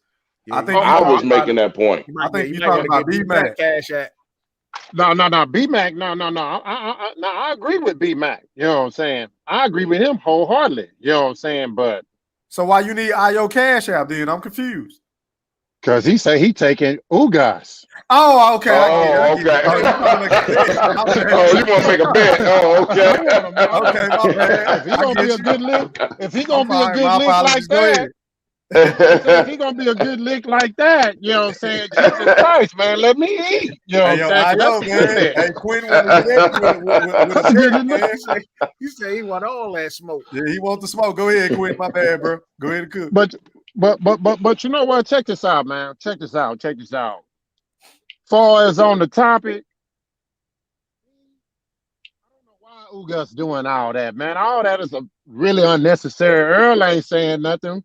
Why he feel the need to say something? What he need to do is get up in that gym with Laura, try to tear Spence head off. Get the fuck off internet right now, because right now, nigga, you is doing all the heavy lifting online. Real with shit. you, bro. You doing all the heavy lifting, man. Because anywhere it goes, you know what I'm saying? When this fight happens, man, you know, you don't need to try. Ain't no friends in the ring. You know, you better have your head right, because Earl trying to knock your block off, man. Caleb Plant said you're a liar. You can't be friends in the ring. Oh man. Yeah, that Oh was man. embarrassing, man. That was embarrassing right there. That auto leak shit like that, man. Oh, one more question, and I'm gonna listen and let y'all cook and talk. I ain't trying to change the subject or nothing. But Yes, man, sir. is that Charlo? Is that official? Is that Charlo Canelo fight? Is that gonna be official, man? Or is they just still talking? I haven't heard anything, bro. On my end. Yeah, I haven't heard They nothing. talking, man. They just talking. If it once it's official, you already know. I'm gonna go live on it, but I don't think it's official yet, which is why I'm talking about this. All right, man. Well, hey, man, I'm gonna sit in the chat room. I'll text if I hear something. But other than that, man, I'm loving the show, man. Y'all keep it going, man. Appreciate that, Quinn, man. Enjoy your night at work, bro. All right, Appreciate now. you All right, bet, man. I'm gonna stay in the room. Go on mute, your boy. Hey, just wave if you want to get back in. Yes, all right, that's a bet. All right, bet. That's a bet. Go ahead, fellas. My bad. Yeah, man. They pay Ugas that step online money. That's what it is, man. The step online money. Step online. Operation Protect Errol Spence at all costs. Hell yeah. That man said step online money. Step online money. Online. Ugas look like he been on vacation and everything. I don't understand the logic. Maybe he's not really in camp yet. I don't know. Nah, I seen videos of him and Laura been sparring a lot lately. I saw that picture. I saw that today, as a matter of fact. Y'all think Sean Porter might ever fight again, or you think he like no? Sean Porter done. You think he just taking a break? Nah, Sean Porter done. Ain't nobody else wanting to fight. Who he gonna fight? You know, he fought everybody. Nah, he just got his career payday too, bro, man. Who he gonna fight, man? He can fight. Yeah, he can fight Conor Ben or some shit. Nah, Conor Ben about to fight Booker. Porter good, man. He ain't trying to fight. He got an analyst job, man. He got that podcast. He chilling, man. Got a little kids now. All that. He got all his bearings. You know, leaving boxing healthy. Yeah, I like Sean Porter as a commentator too, man. I think he great. Yeah. I actually listened to his podcast. I like it pretty good. Yeah. His podcast straight. Yep. Ain't no big fight for him to fight. I know that's not the topic, but who y'all think gonna win the Shakur and Valdez jump? Really? Come on, man. I tell you what, man. When I first was thinking, what if Valdez knock him out? Man, that shit ain't gonna happen. Nah, Shakur gonna box his ears off. That shit is not gonna happen. I was thinking before when I first thought about it, I said, yeah, this is a 50-50. But then I looked at Valdez's last fight. Valdez really lost that fight. And that motherfucker cheated, didn't get the belt strip. And to me, he still looked like he lost the fight. Well, for me, Bowl, I didn't care if Valdez looked like the best he ever looked. I still ain't got him beat Shakur. No. Shakur just that nigga. He is just that motherfucker, man. Like he is going to be the next motherfucking pound for pound boxer of the world, dog. Shakur is that shit. You know, I'm just saying the shit that he's doing and what he's continuing to do, he's just getting better and better and better as he's going, man. He got two pound for pound dudes in his corner, teaching him everything he need to know with Andre Ward and Terrence Crawford. Like, man, I just don't see that shit. On top of his pedigree, nah. And he a gym rat, bro. And then he really don't like the, the fame that come with the shit. Like I legitimately think he loves to fight. And he already settled down, so he ain't out there messing with some hoes and nothing. You know what I'm saying? Nah, man. Nah. Shakur is the real deal. So to answer your question, I don't think he'll knock out Valdez, but he gonna out. Man, he probably gonna win 10 rounds to 2, bro. I think y'all know he trapped. Y'all know he trapped, right? You said what now? What? I know he trapped, right?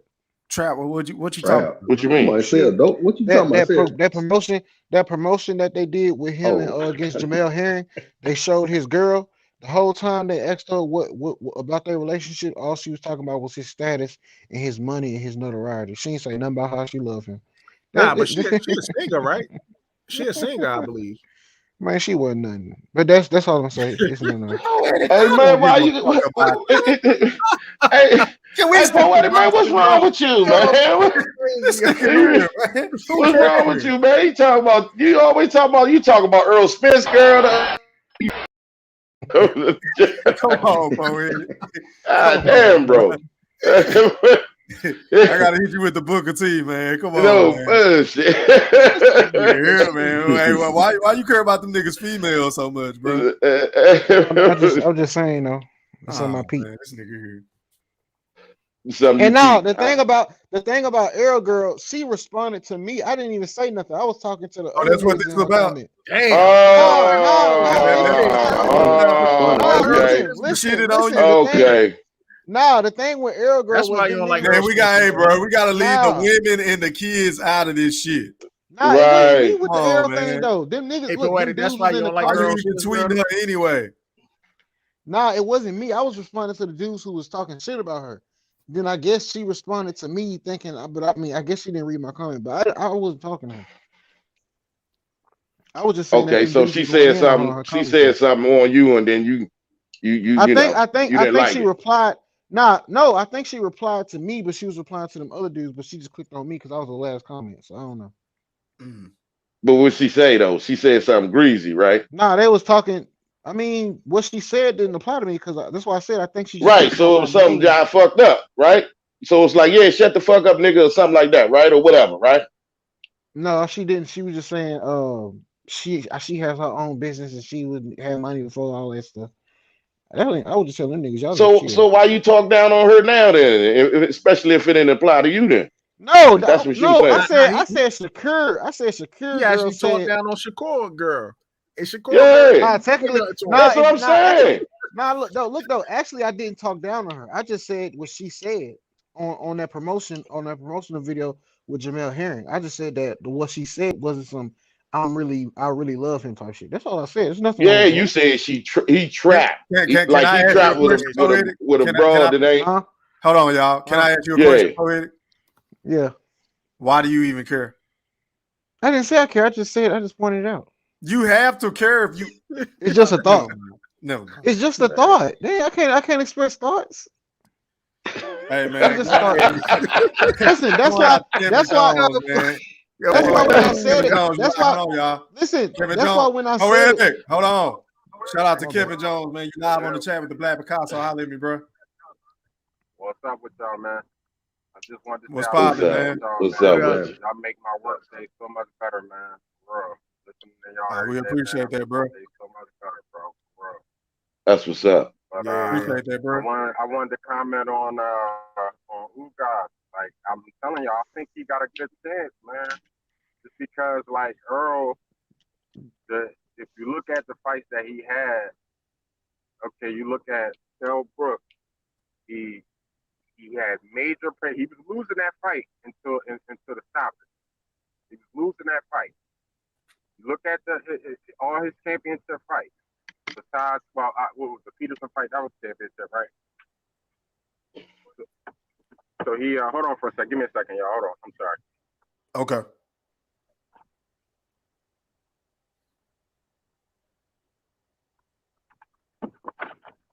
My fault. I'm back. But yeah, besides that, like he's had trouble with these guys. He's had trouble with these guys. And Ugas, people gonna look at the losses and they're gonna water it down. You know how that is in boxing. They're gonna look at the losses and water the guy down. But Ugas is actually a good fighter. He's actually a pretty solid fighter. And I can see him giving Earl props. I had him beating Porter that night. I had him beating Porter. And he didn't get that knockdown late in that fight. I thought that was some bullshit. But even without the knockdown, I still thought he won that fight. So I could see him giving Earl problems. I just don't think he'll win on the card because it's Earl. There ain't no money in Ugas. Nobody gave a shit that he won that fight against Pacquiao. Nobody cared about that shit. It's real. You know what I mean? But I think he can give Earl major problems because Earl shell up, he's flat-footed. So is Ugas. And even Porter said, it's a video of him saying that was one of the reasons that he was confident in that Ugas fight because he seen that he studying him, he saw that he was easy to be hit. You know what I'm saying? But I think Earl gonna pull it out. But if Ugas open that eye up, that maybe the fight gets stopped that way, or you gotta dominate. But I don't see him dominating Earl. You know what I'm saying? Unless, Earl is shell of himself, But I don't know, man. I think it's going to be a good fight. I think it'll be a good fight. It's just not the fight we want, but it's still a good fight at the end of the day. It's still a good fight. Ugas is not a bad fighter. He's a good fighter. Not because he got all these losses. He's still he's an elite fighter. You know what I'm saying? He got a great amateur pedigree. The guy's an elite fighter. I'm not going to take that away from him. He's a good fighter. And he can give Earl problems. So don't be surprised. But he will be robbed. But I think it should be a good fight. He will be robbed, though. But Earl should pull that off. But that's all. I just wanted to I'm depending on how long you want, I wanted to jump back in. But I just wanted to call in, say my little piece. And I wanted to say thanks to y'all for real, because I listen to y'all every day. Thank you. You know what I'm saying? Appreciate that, bro. Appreciate it. B-Mac, I love you, bro. I appreciate it. Love you too, Slim. You remind me of my man passed away about 8 months ago, and you remind me so much of him, bro. I'm sorry to hear that, fam. Like, no, it's cool. I appreciate that, man. But you, like, it's like you remind me of him to the T. So listening to you on top of, coming to my man E channel, who I fuck yes, sir. Most, you know what I'm saying? It's just y'all niggas don't understand how much y'all make my day better, bro. Like, I appreciate it, fam. I really do, man. Like, no doubt. So no doubt, Kev. Love, bro. Appreciate that, bro. Tap in anytime, man. Love to y'all, man. Yes, sir. And I will man. Back in, man. Appreciate it, man. My condolences, man. My condolences. All right. Salute, man. I Salute. bet. Thank you. Yes, sir. To y'all, man.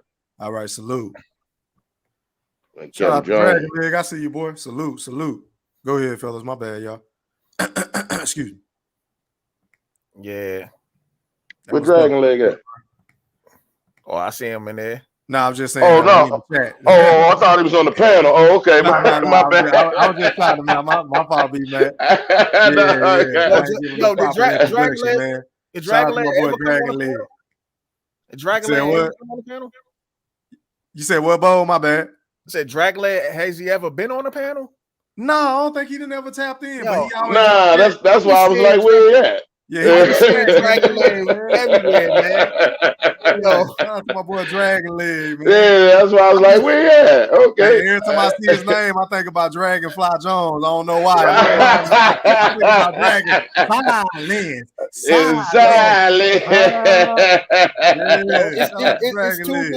It's two dudes I see online everywhere. It's Dragon Leg and Ronald Finkel. Yeah, shout out to Ronald Finkel, man. I see that nigga everywhere too. I see my man WJ everywhere, man. Oh yeah, I be seeing WJ too, man. I don't know if he's here tonight. Shout out to my nigga WJ, man. Salute. Yeah. Y'all, you ain't lying, bro. Yeah. Man. I thought Dragon Leg was coming on, man. Yeah, that was okay. Yeah, I Hey, felt Thriller. Kev though, man, because shit, when I be at work, man, that's why I be like, damn, man, is blood coming on or IoT be like somebody Yeah. that shit helped me get through my day. So I appreciate Hey, somebody telling me that because I be feeling the no same way bullshit. listening to other people on YouTube. Yes, sir. Yes, Yeah, sir. man. Hey, Yes, Thriller. sir. Thriller. Yeah, what up, Poetic? Thriller Night. Hey, look, okay, so I know you in Dallas. So now Absolutely. let's say you see Errol, but you know, he not with his wife or his kids or nothing. He probably with his homies or something. They just out somewhere, you know what I'm saying? Mhm. Or going back and forth from the gym or something, right? Because you know because I know you wouldn't I know you wouldn't walk up on him while his kids or something there. But let's say they're not I there, wouldn't right? walk up on them anyway. I'm not. Yeah. I don't do that with celebs or whatever. But go ahead. I thought you were probably like asking some shit. That's all. Well, never mind. Hell no. I forgot you're not a reporter. Nah, the only celebrity I would probably speak to if I ever saw him and get fanned out on is Snoop Dogg. That's it. Mine's is currency. Because I know Snoop Dogg wouldn't act like no hoe. He'll at least say what's up. But everybody Mine's else, is- nah, I wouldn't speak to him. You wouldn't say what's up to currency? You know No, that ain't cool hell to hell. no. Oh, what about Lil Snoop Wayne? Dogg only, Oh, Lil bro. Wayne. That's it. Man, I I hope ran, that answers your question. ran into so many celebrities, man. Yeah, man. I don't get that celebrity. Yeah, I done peace to I them. mean, I've been around Earl before, bro. Like I know his sister. Like I mean, they just regular. You know, he's just like a regular dude to me anyway. So I wouldn't be fanned out or try to say something to him. I done been in the room with the nigga plenty of times. Like it's nothing. Yeah, I don't understand it myself Yeah, that's what personally. I'm But saying. it Like is what it is, man. I don't. I done been around so many damn celebrities, man. That shit don't even faze me, man. Yeah, like I just look at a nigga like, okay, whatever, I'm doing my thing. Shit, I really haven't, and I still don't give a fuck. I mean, to be honest with I you, can see that. motherfucker. I can understand that because y'all be talking to me, so y'all don't be fanboyed up, so I can understand.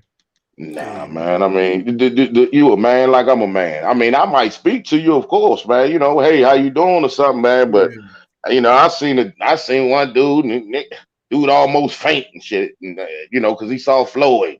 I seen motherfucking real men fainting at Michael Jackson concerts and shit. I'm like, hey man, did this nigga just faint at Michael Jackson concert? Hey B-Mac, whenever you can just come on the stage and look and make niggas faint, hey man, you the goat of goats. Yeah, Michael Jackson had grown ass men crying and shit being carried out. I'm like, Michael Jackson, bro, what's going on here, fam? That's some wild ass shit. But man, Poetic said something earlier I want to address, man. Let me tell you something, man. Hey, Poetic, man, if you don't keep Michael Jordan's name out your mouth, please don't give me a whooping. If you do not keep Michael Jordan out your mouth, boy, like that, you hear me? You know what I'm saying? Hey, I don't like how he be disrespecting Kobe. You know how I feel about Kobe. You know what I'm saying? Now look, Kobe was not one of my favorites, man. He's not. I'm not even right now. Kobe died too early, so I'm definitely gonna leave Kobe out of this because I still respect him as a basketball player. You know what I'm saying? He was a bad motherfucker. But let me tell you something. You ever disrespect Michael Jordan in your life like that again, bro? That's just blasphemous, man, to sit here and say some negative shit. How's that too fanned up? I don't understand how you can disrespect Michael Jordan and then turn around and give Michael Jordan. Hold on. I don't understand how you can disrespect Michael Jeffrey Jordan and then turn around and give LeBron all this fucking. I don't give a fuck about LeBron either. I just think LeBron. About talking about LeBron. Listen, fuck out of here. I really don't give a fuck about no. Look, I love LeBron though. Wait a minute. You don't be capping for LeBron? No, I don't cap. Nothing I ever said about LeBron was a lie. Listen, the only reason why I really be defending LeBron sometimes when I do is because I feel like that nigga get like criticized on some extra shit, like niggas really be in their feelings about that shit. I agree with you, Poetic. You get criticized. I agree with you. I agree with you. Like the nigga can't even go to his fucking child game without niggas criticizing him. Oh, Jordan wouldn't have went to his kid's game. He would have just told his son, oh, you could just go by yourself. Nigga, shut the fuck up. Hey, Jordan did go to his kids' game though. That's the whole point. But I'm saying it be niggas like criticizing everything LeBron do. Oh, Jordan this, Jordan that, Jordan that. Hey, Poetic, you gotta understand, man. You gotta understand we're in a social media world, man. So of course, LeBron James gonna catch all hell when it comes to whatever he does. He's gonna get critiqued on everything. Listen, I hear y'all, but let's not act like LeBron don't be doing certain shit to get criticized. And I'm probably the biggest LeBron James fan you will ever meet. I got his jerseys. I got damn near all his shoes. Okay, but I got to call a spade a spade. Poetic. You got to school me, Poe. You got to school me. You got to school me, E, because I don't understand it though. Shit that he did last night, Poetic. Did I sent you? Yeah. So them niggas. Wait a minute. Hold on. Can I make my point? They down by 10 points, right, to Indiana. Mind you, we losing at home. This nigga get the ball with 8 seconds left. He go drive and get a garbage bucket to get his fucking 30 points or whatever, so he can do this fucking stat and shit. I'm like, bro, wasn't you the same nigga and you and Russ that got mad at OKC for running up the score on y'all for dunking at the end of the game, and you gonna turn around and do this same shit? Same shit. Nah, they lost yesterday, right? You said what? Yeah, they lost. Listen, they lost, right? Yeah, they lost. He mad. How many players? How many times the nigga just walk off the court though, like dribble the ball out, like fuck it. That's what you supposed to do. How many players at the end of the game shot a 3 or 2 or some shit? At the end of the game, whether they was losing or winning. See, that's that little shit I be talking about. It's a I guarantee. Listen, rule. I could bet. I could bet. I'm sorry. I played a lot of ball in my day, man. I played a lot of ball in my day, man, and I was a 2-time All-American, dog. I mean, it really didn't make me no difference whether we lost or won. I didn't see niggas throw balls up at the end of the game, take the little layup or whatever when the time runner got out, whether they was winning or whether they was losing. I mean, was LeBron and them was winning? No, they was losing. They was losing. But Hold on. Let me make this point, y'all. Let me make this other point. Okay. LeBron. Listen, LeBron is my guy. The Lakers are my favorite team. Anybody that knows me will tell you I love LeBron.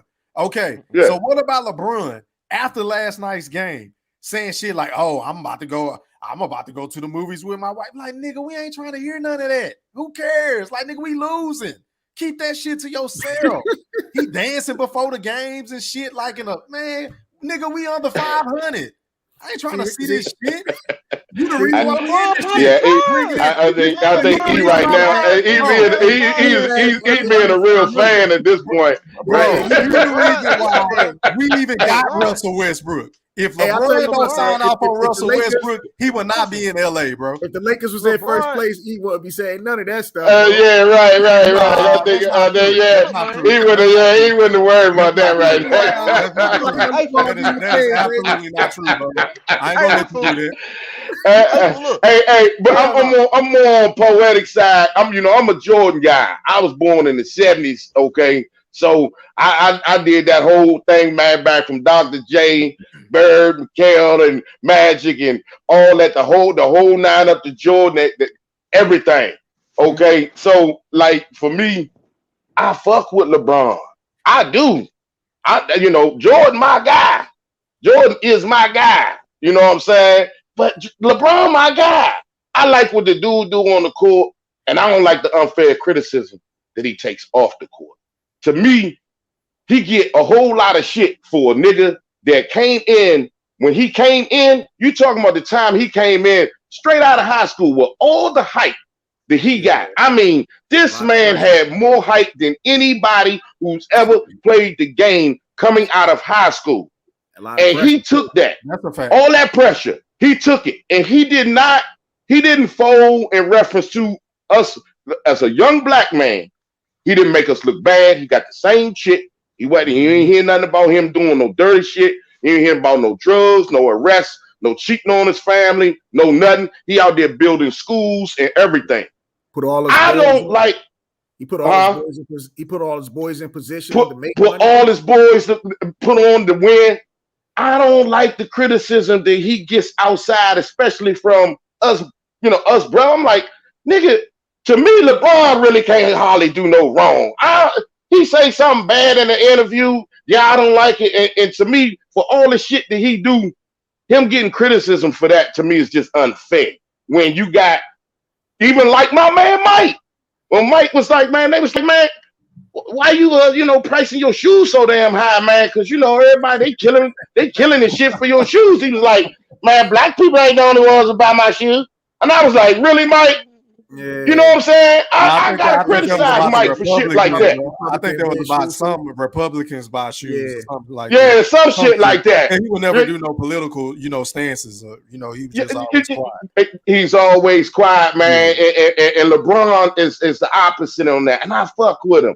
So when it comes to shit like that, I don't understand the criticism when it comes to LeBron. And I'm a Jordan dude. So now you know what it is, B-Mac? The thing is when you the face of something, you're gonna catch hell of criticism. You know what I'm saying? They gonna give you a lot of criticism. You're gonna get a lot of support, but you're gonna get a lot of criticism when you the face of something. But Mike never got no criticism from his peoples like that. When Mike said that comment, nobody ever hardly said shit. Yeah, but that era wasn't the social media era. See, in the social media era, man, anybody can say something. Like everybody coming at you. You know, in Mike era, you can censor a lot of that stuff that comes out. Yeah, I mean, it was in the papers though. I mean, it was loud and clear. Anything Mike said, I mean, the biggest star, man. Mike couldn't go to the damn world. He was the biggest star in the world, man. He couldn't go to the trash can, man, to take out the trash without somebody snapping pictures and looking for. I mean, Mike. Anything he said was magnified 20,000 times. You know what I'm saying? And he didn't get that type of criticism, especially from our own people. And I understand more shit come out when the social media. Hold on, B-Mac. So when you talking about the criticism as far as Jeffrey, because I think he got criticized for gambling a lot, that didn't get swept under the rug. But let's focus on LeBron. He didn't. What criticism? Like when I criticize LeBron, I don't give a shit about the off the court shit. I'm talking about everything pertaining to basketball. Him not being able to make free throws. You understand what I'm saying? Him celebrating and doing all this dumb shit, goofy shit before and after games when we ain't winning. We ain't winning. Him not getting in Russ' ass when he turning the ball over and doing stupid shit. That's what I criticize him for. Go ahead. Let me rebuttal to that. So LeBron, he 38 years old, right? So do we all remember when? Now listen, let me finish. Do we all remember that 2000?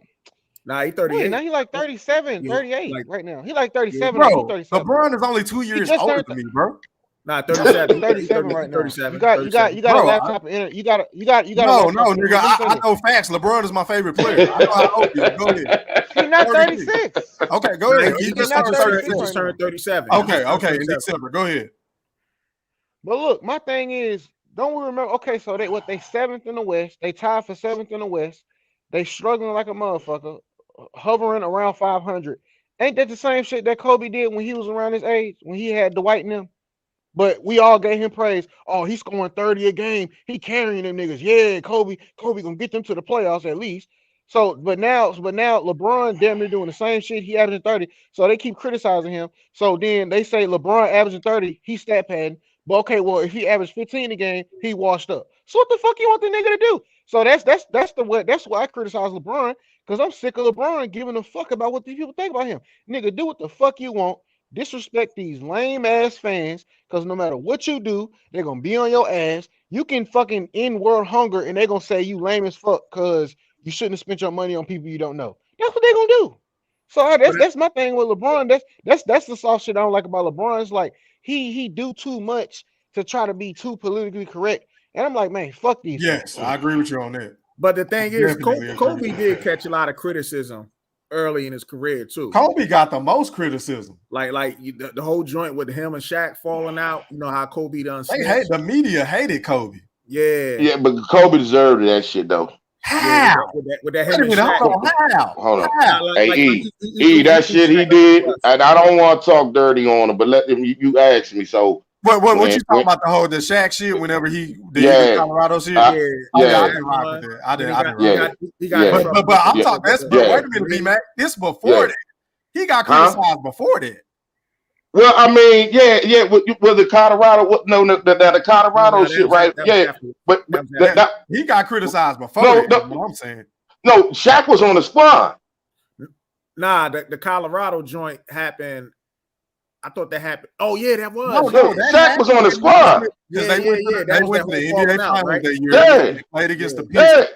Yes. I'm saying, listen, B-Mac, I'm saying he was getting criticized before he even did that whole shit with Shaq. That's what I'm saying. Well, like I said, he deserved that too. Well, the criticism I gave him, I don't know exactly what criticism wait a you minute. give him. What was your criticism of him? If you don't mind me asking. Okay, when he was a rookie, okay, he wanted to be the man, so he actually fucked them out of the playoffs instead of dumping that shit to Shaq to win.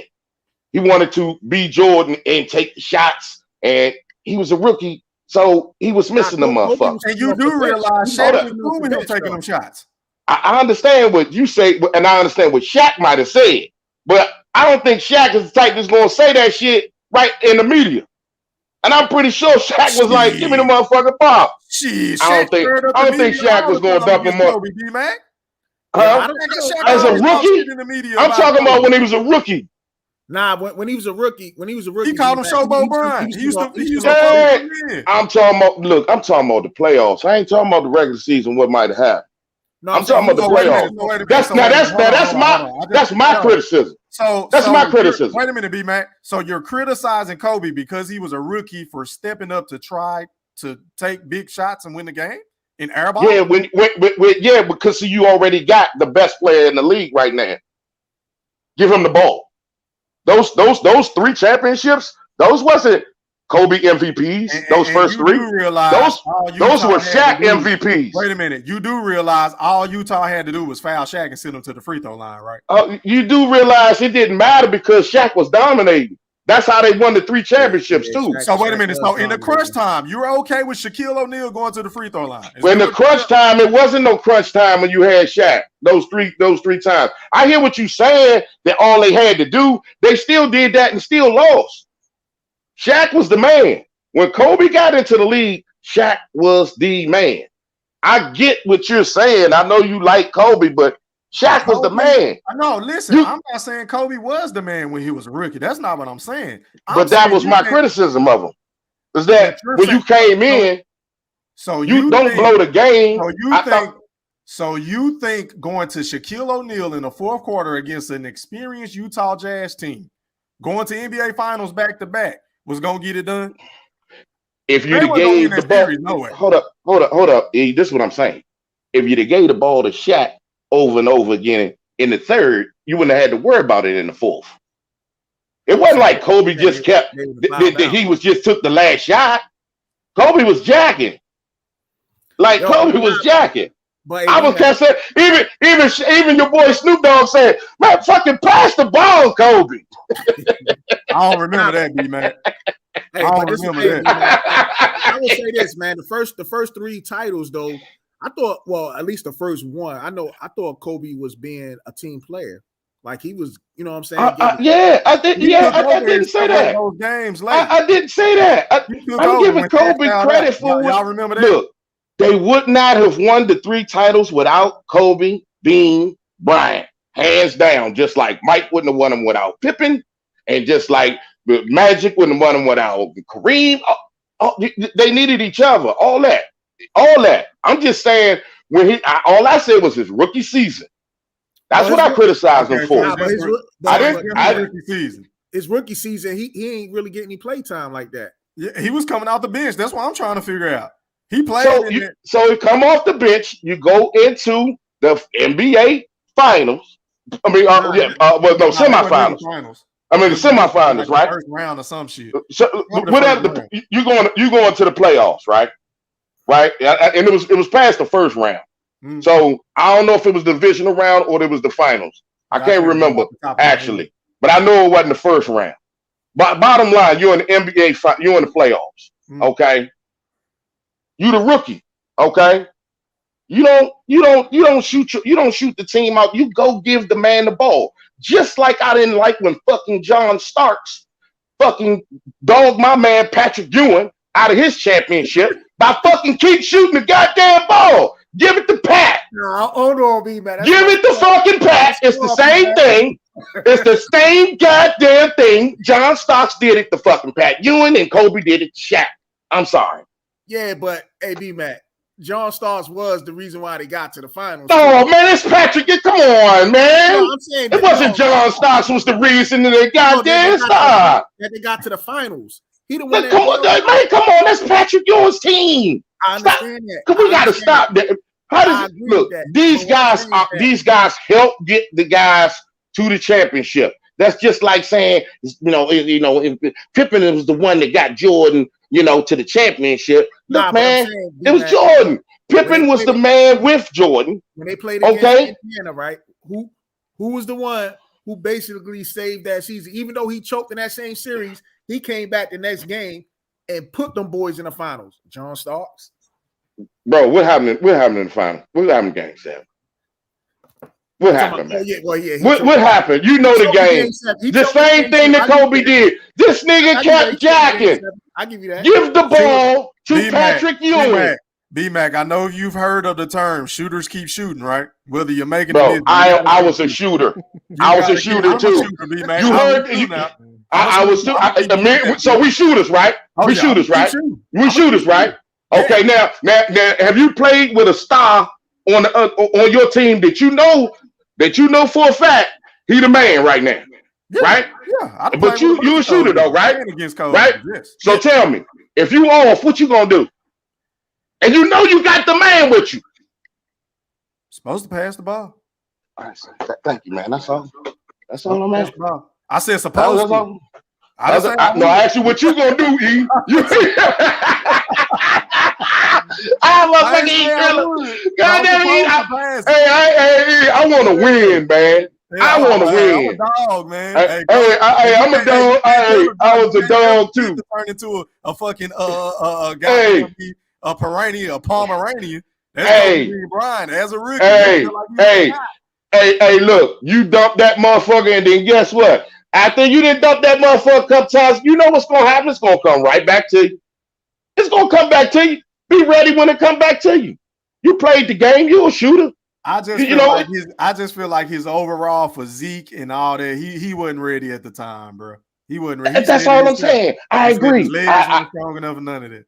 I agree. He wasn't ready at the time, and that's the criticism that I give him. It's not that Kobe's not good and he wasn't great. He was a fucking great player, man. He was a bad motherfucker. But some of the criticism that was one of them. Just like I would criticize John Starks' bitch ass for shooting 82 times instead of fucking giving Patrick Ewing the ball. I wanted Pat to punch him in the goddamn face.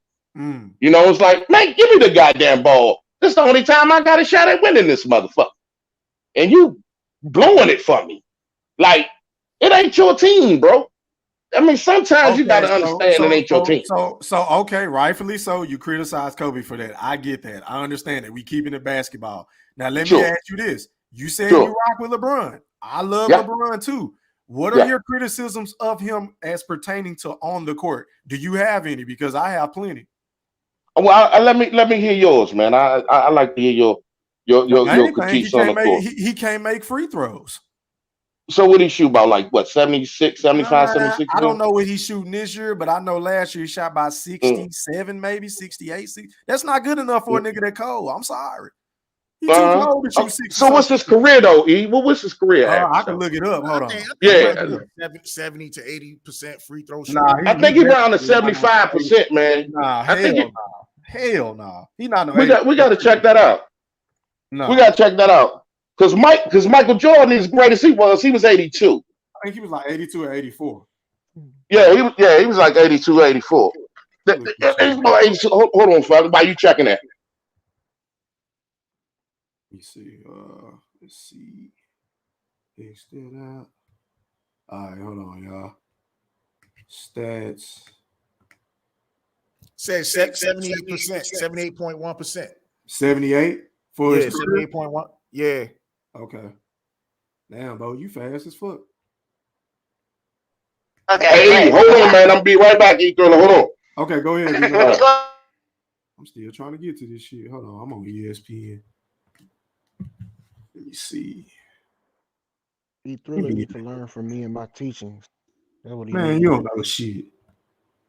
He need to learn that LeBron What was it? The greatest thing. I'm looking right. Bo said it was 78. I'm still looking on my end. Hold on. I'm on NBA.com. I don't even know what y'all talking about. Where is it? Where is it? I don't know. I just put it in Google and it just says 78.1. Damn, he don't even do his career for on NBA.com. That shit weird. Hold on. Let me go to another thing. Who the fuck is all these people? Goddamn, you always good with the quick with the stats, Okay, man. here it go right here. It say for his career, 73.4 free throw percent. 73.4. I'm on basketballreference.com. Hold on, let me show y'all. Hey, I'm on this new laptop, B-Mac. This damn mouse, it ain't like this whole. I can't even explain it, bro. It's all good, man. Mine come this weekend, so I feel you, man. I had to get a new one myself. It only got two USB ports, so the third one I normally have my mouse in this right, but I can't even. You can't even navigate that joint yet, bro. God damn. Hold on. Yes, sir. Here it go right here though, y'all. Can y'all see that? Yeah. Hold on. Let me Let me zoom it in for y'all. Let me see. What y'all talking about? His free throw percentage? Yeah, so it say right here 73.4. So what is he shooting this year? This year it say right here 75. So he's doing better than his career. Yeah, it's pretty good. Okay, that's 75. He get 4 free throws, he made 3. Who cares? Okay, shit. See, that's crazy because on something else. Nigga, you know how many games he done lost by missing free throws at the end of the game? Oh man, What happened? Hey, look though. Listen. You want to say look fuck all that? Look here, Brian. This how you know. This how you know that they be hating on LeBron, right? Bro, they hate on LeBron and LeBron my favorite player. I'm not saying you a hater. I'm speaking in general. Oh, okay, my bad. I'm not saying you a hater, Thriller. Okay, I'm sorry. Go ahead. But look though. You see how they say Kyrie closed the game, right? How did Kyrie close the game against the Warriors in 2016 and put the Cavs up by 3 against the greatest 3-point shooting backcourt of all time? It was LeBron when he made that free throw on potentially the greatest dunk of all time when he missed them. Nigga, you talking about one situation. I can point to a billion where this nigga done went up there and missed a free throw to seal a game or to tie a game. Stop it, Poetic. But you can't give a man that. I'll be nervous as fuck when LeBron go to the free throw line. I'm gonna be honest. I'm nervous. It ain't like Jordan and Kobe going. I'm like, oh yeah, you count them out. Nah, not with LeBron. No. Look though. Russell Westbrook and Damian Lillard better than LeBron because they don't be friendly with other players and they got that killer instinct. Who said, man? Stop making them dumbass. Ain't nobody did that. Hold on, but why LeBron got it? He got to get the most criticism for everything. Then, but the rest of the hoes, you saying he lost the game because of the free throws? Shooting 70-something% as a wing from the free throw line, bro. Come on. He's a forward. He's a forward. So he's 73%. He's basically a point guard. Okay. Right? So if he shoot 10 free throws a game and him making 7 of them is a bad thing. So he missed 3 free throws. So that's why you criticize him. So he goes through 10 free throws a game and he gonna hit 7. He hit 7.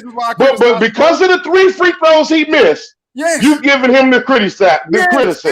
Absolutely. Out of 10. Hold on. Jordan is your guy, right? Wait a minute. Jordan is your guy, right? Yes. Do you think he's gonna go 7 for 10? Yes. Yeah. You think he's 8 for 7 for 10? No, his career he's going 8 for 10. How is 7? That's what I'm saying. He's making one more.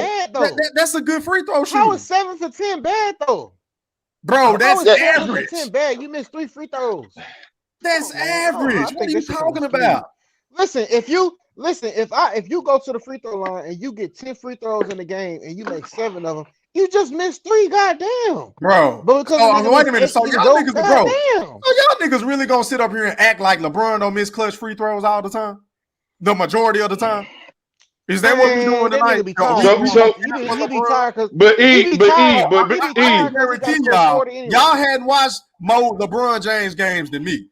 I know. I done been through the pain and agony from Cleveland to Miami to goddamn LA now. I know the nigga game. The nigga missed too many free throws. Let me see all LeBron shoes. When did Kobe retire? When did Kobe retire? 2016, if I'm not mistaken. Yeah, 2016. Yeah, 2016. When LeBron get there? Which was sad. You said when LeBron get where? My fault. When did LeBron get there? Went to the Lakers? LA. Yeah. If I'm not mistaken, it was 2018. 2018. I think 2018. The I summer When think. of did the 2018. Lakers? When did Could be the wrong. Lakers win their last championship They won before in LeBron got 2020 there? in the bubble. In the bubble. When did they get there? Before LeBron got there. You said when did they what? When was the last time they won before LeBron 2010. got there? No, 2010. 2010, I believe. Yeah, because we lost in those 2010. Yeah. 2010. Yeah. So you had to go through the 10 years of agony until LeBron got there, but it still ain't nothing. He still gave you the championship. He gave me one. Kobe had the Kobe didn't give you the last four. Kobe didn't give you the ones the last 6 years he was there, right? He didn't give winners. I know.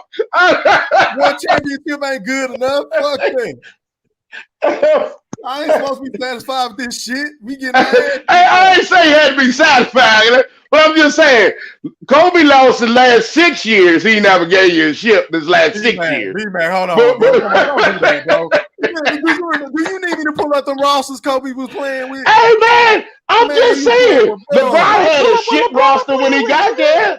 LeBron had a bullshit roster when he got there. Man, tell me better than what Kobe was playing. He had I'm just saying we just saying the facts, E. We just saying the facts. Bro, do you want me to pull up the rosters? Man, that's egregious. Hey, you know what? It was Kobe's fault. Remember? Nigga was playing with Robert Sacre. Come on, and he was the one bitching. He was the one bitching about wanting to get Shaq out of there. And then when he got Shaq out of there, the first thing he said is, man, I need help. I need help. But you know what? Man. Yeah, he got Pau Gasol. He needed some. Yeah. But you shouldn't have bitched about getting Shaq out of there. You know what I'm saying? And Smush Parker. Come on now, B-Mac. Yeah. But if he would have stopped bitching about having Shaq out, you would have had your help already. Shaq left and got another shit with Dwayne Wade. If stop the bullshit. That's the shit that I didn't like about Shaq Kobe. is partially responsible for that shit too. He even apologized to Kobe to his face in their last interview. He said he was fucking off. He said he was eating burgers and swimming with Uncle Jerome and shit because he knew he had a guy that can go out and get him 40 and 50 every night. That's what Shaq said. Yeah, but okay, so when he left, then he won again. Bullshit. So wait a minute, B-Mac. If I'm busting my ass in the summer, putting up all these goddamn shots, not going out, not doing. We know Kobe was a fucking gym rat, doing all this shit. And you want me to come in and give you just dump the ball down to you when nigga you ain't doing shit, you ain't even in shape. You can barely run up and half court. Fuck. Yeah. Okay, so but he still won. Didn't he win without Kobe though? Still the same way. You said what? He won without Kobe the same way, right? I would give that ring to D Wade. We seen what D Hold on. D Wade wasn't getting shit until Shaq got there. Hold on. Let's. Do you not remember the NBA Finals? Hey, D Wade was the man, bro. D Wade was the man, like Kobe. What are we talking about? But he wasn't. He still needed Shaq, right? I'm not saying he didn't need the Shaq, but Shaq. That's all I'm saying. That's what I'm saying. Up for MVP. Yeah. Hold on, Poetic. My bad. What'd you say, Poetic? My bad. Go ahead. Who was that? Nah, that was Bowl. I think that was Bowl. Go ahead, make your point, bro. My bad. Shaq was the runner-up for MVP when he went to Miami too that year, like for the regular season MVP. And if it wasn't for Shaq, they wouldn't even got to the finals. They needed Shaq. They needed Shaq. I mean, I understand what you're saying, but let's not make no mistake. Kobe was a heister. Kobe was a fucking heister. I'm not saying they didn't need Shaq, my brother. I'm saying when the money was on the line, Dwayne Wade showed up and showed. Oh, he was the man, bro. I remember that. Oh, he was the man. No, he was. I was in Nebraska watching. He was the man. Oh, he was the man. D Wade was the man, and Kobe. Those last 2 to 3 years in LA, Kobe was the man. Okay, when Shaq left, D Wade was the man. Yeah. Oh yeah, I'm not gonna deny that. I ain't gonna deny that. No, I'm not gonna deny that. Like it's easy to be the man when you got somebody dominating the game. You know what I'm saying? Shaq. What that mean? Break that down, Bo. Break that down. You know what I'm saying? If you got somebody like Shaq, he's dominating the game. Shaq is like in a boxing match, he throwing body blows because he be wearing the other team out so much. It makes it a lot easier for somebody like Kobe or D Wade to go get it. Wait a minute. Why that didn't happen with Penny? I'll wait. Why he didn't win no ring with Penny? Because Penny was just as cold as them two niggas too, right? Yeah, but they would dominate, but they just went up against a superior team. We talk about that's what we doing. That's what we doing. No. He got a point. I'm sorry. Go ahead, boy. I'm sorry. And the Rockets had a deep ass team too. They did. Hakeem was surrounded by shooting. I agree. And my thing is, all you had was Shaq and Penny. Because they had Nick that night. They had Scott. You want to talk about motherfucker can't make free throws? They had. You said what now? You said Nick and Knight. I said you want to talk about motherfucker who can't make free throws? You want to talk about motherfucker can't make free throws? You got me on that. I give you that, but that's not the point Bo was making. Shaq was playing with scrubs. Nigga, they had a squad. Not that. Man, that Orlando team was cold. Nigga, that was the same team that swept the Bulls. Didn't they put Jordan out that year? Yeah, Jordan they came back. He just came back. The year after that, when they got Dennis Rodman, that's when they beat the hell out of them. They swept. Yes. That's what I'm saying. I'm not gonna sit up here and let y'all act like Orlando was just chopped liver. Like these niggas. But they only had a 2-man squad. Hakeem was just that guy. Yeah, but can I put something in perspective here? Oh, absolutely, B-Man. Go ahead. Okay, let's get it. And this is what I think Bo's saying, and I understand what you're saying, Sue. Y'all got to look at the history of the sport, and this is what I was trying to say in reference to Kobe when it comes to the history of the sport. There's no one guy on any team that's won the fucking championship. Okay, by itself. You talk about by themselves, right? Yeah. Oh, yeah. If you got a superstar, you need the all-stars on with you to win the ship. At the bottom line, when you had Bird, it wasn't Bird, it was Bird, Parrish, and McHale. And it was Magic, Worthy, Kareem. It was Jordan, Pippen, Rodman. Okay, it was Tim Duncan, David Robinson, Manu Ginobili, Tony Parker. You got to have a squad. And this is the problem when you don't have one squad. Penny and Shaq was great together. You needed at least two. They was great together. Okay. They did beat Jordan and them go to the ship, but they ran into Kareem, Hakeem, Sam Cassell, Kenny Smith, Vernon Maxwell, Robert Ory. God damn, bro. Clyde Drexler and Clyde the fucking Clyde Drexler. Dude, that's too many dudes. They had a mean squad. So the thing about it, bench that could have been an all-star. Exactly. So the thing about it is that you need the team. So now, see, this is another thing why I fuck with LeBron. And some of the older guys like the Barkleys and all that was bitching at him, and I didn't like Barkley. I think Mike said something too. I don't know if he did. I can't remember, but I know Barkley did.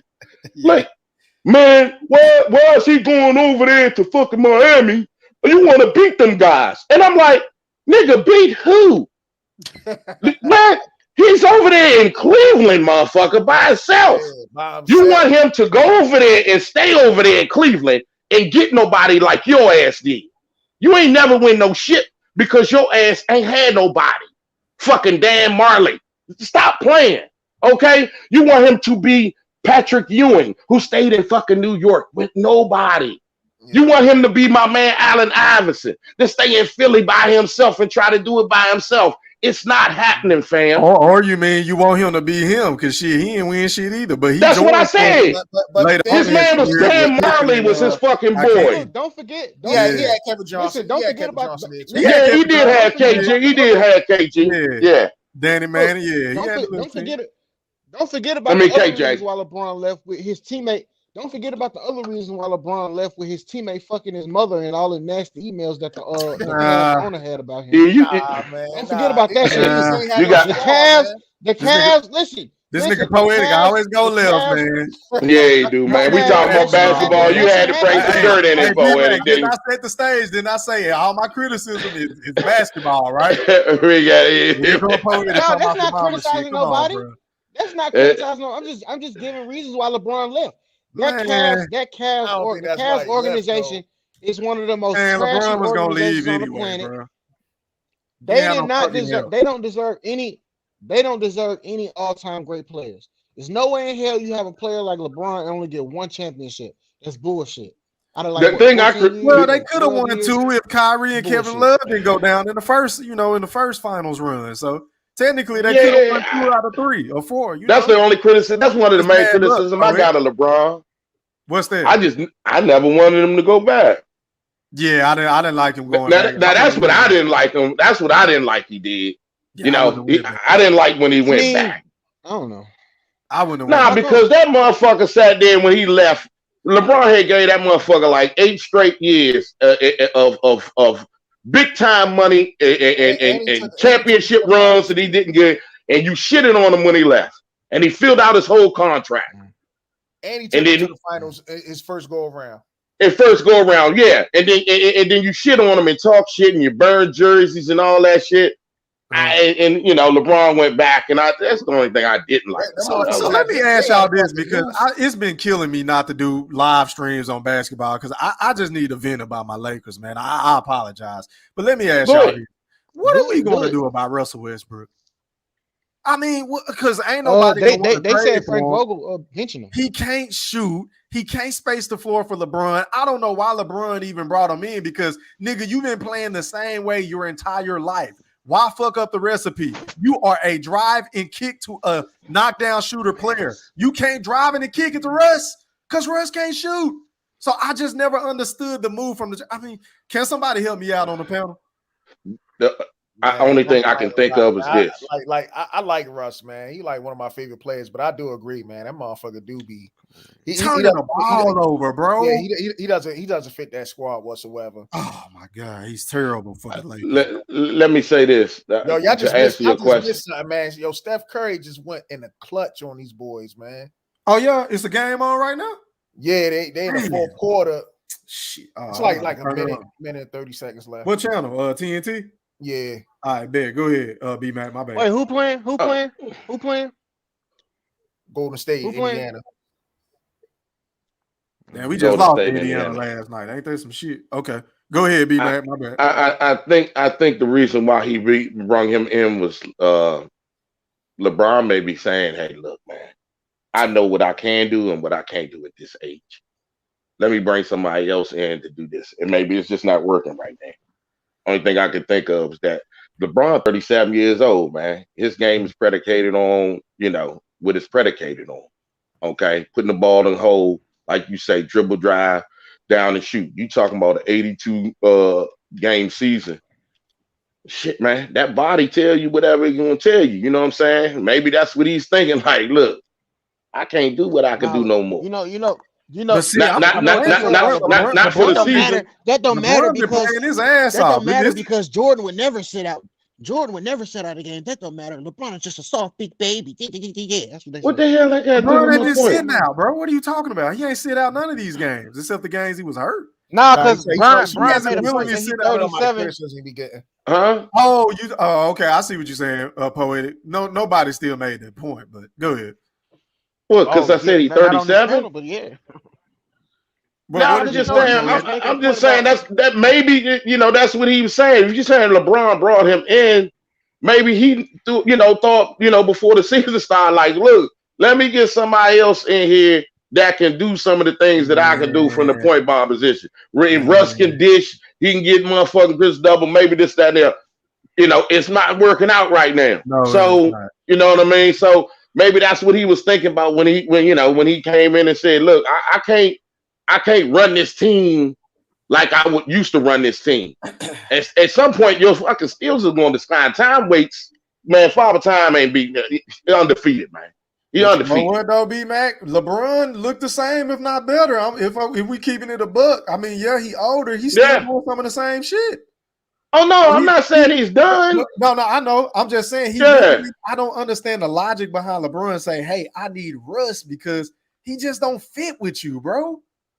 He don't fit. Yeah, but we say, well, maybe who was he gonna get else? Who else was you gonna get? He could have went to go get a DeMar DeRozan. He could have got a Kyle Lowry. Oh man, please don't get. And that Kyle Lowry I had to take. DeMar DeRozan, no. Bro, DeMar DeRozan been balling. Have you been watching him? Hey, look. Hey, look. Y'all got to stop looking in the Let me regular tell you why the season. Bulls not gonna win shit. Stop looking in the regular season. Stop looking in the regular season, man. Kyle Lowry a little bit Y'all want me to tell y'all older. why the Bulls not gonna win? Kyle Lowry got a championship in which he was coming up big in. DeMar DeRozan folds every fucking playoff. Nah, he only got that championship. Stop playing. But listen, I'm just hold on, B man. Listen to me. Hear me out. DeMar DeRozan can create his own shot. DeMar DeRozan can shoot from the mid range. DeMar DeRozan can create for others. DeMar DeRozan can hit free throws. And a lot of something else that can be said. DeMar DeRozan is going to play a hell of a lot better playing alongside of LeBron and Anthony Davis. Okay, those all good points that you say, right? Yeah. And before you got Russell Westbrook, we can say all the Russell Westbrook good things that he can do, right? And then you can name his bad things too that's showing up. And the bad thing about fucking DeMar DeRozan is what counts at the end of the day when it comes to the playoffs. But you got to think that dude goes. He was going up against LeBron when he was coming up small. No, come on. What you mean? Going up LeBron? Cleveland. No, hold up. No, he doesn't even show up. Stop. Come on, look at it. You got to think about who was guarding him. Yeah. No, bro. Come on. It doesn't matter. He didn't lose to LeBron every year. He didn't lose to LeBron every year. Come on. Tortured Toronto every year. Come on. Every year. He did. Oh, okay, every year. And then when they got rid of him, right? Yes. Kyle Lowry, and Kawhi Leonard. Kawhi Leonard. Right. So when you brought up the question between DeMar DeRozan and Kyle Lowry, I said Kyle Lowry for those reasons. Oh, listen, I'm not opposed to Kyle Lowry. I would have. That's what I'm saying. Outside of Russ. Oh no, don't get him. Right. Well, see, I was talking about between Kyle Lowry and DeMar DeRozan. Oh, okay, I got you. That was the argument. That was my argument. I thought you were saying DeMar versus Russ. My bad. I got you. No. We was talking about between Kyle Lowry and DeMar DeRozan. You said I'll take Kyle Lowry because I know.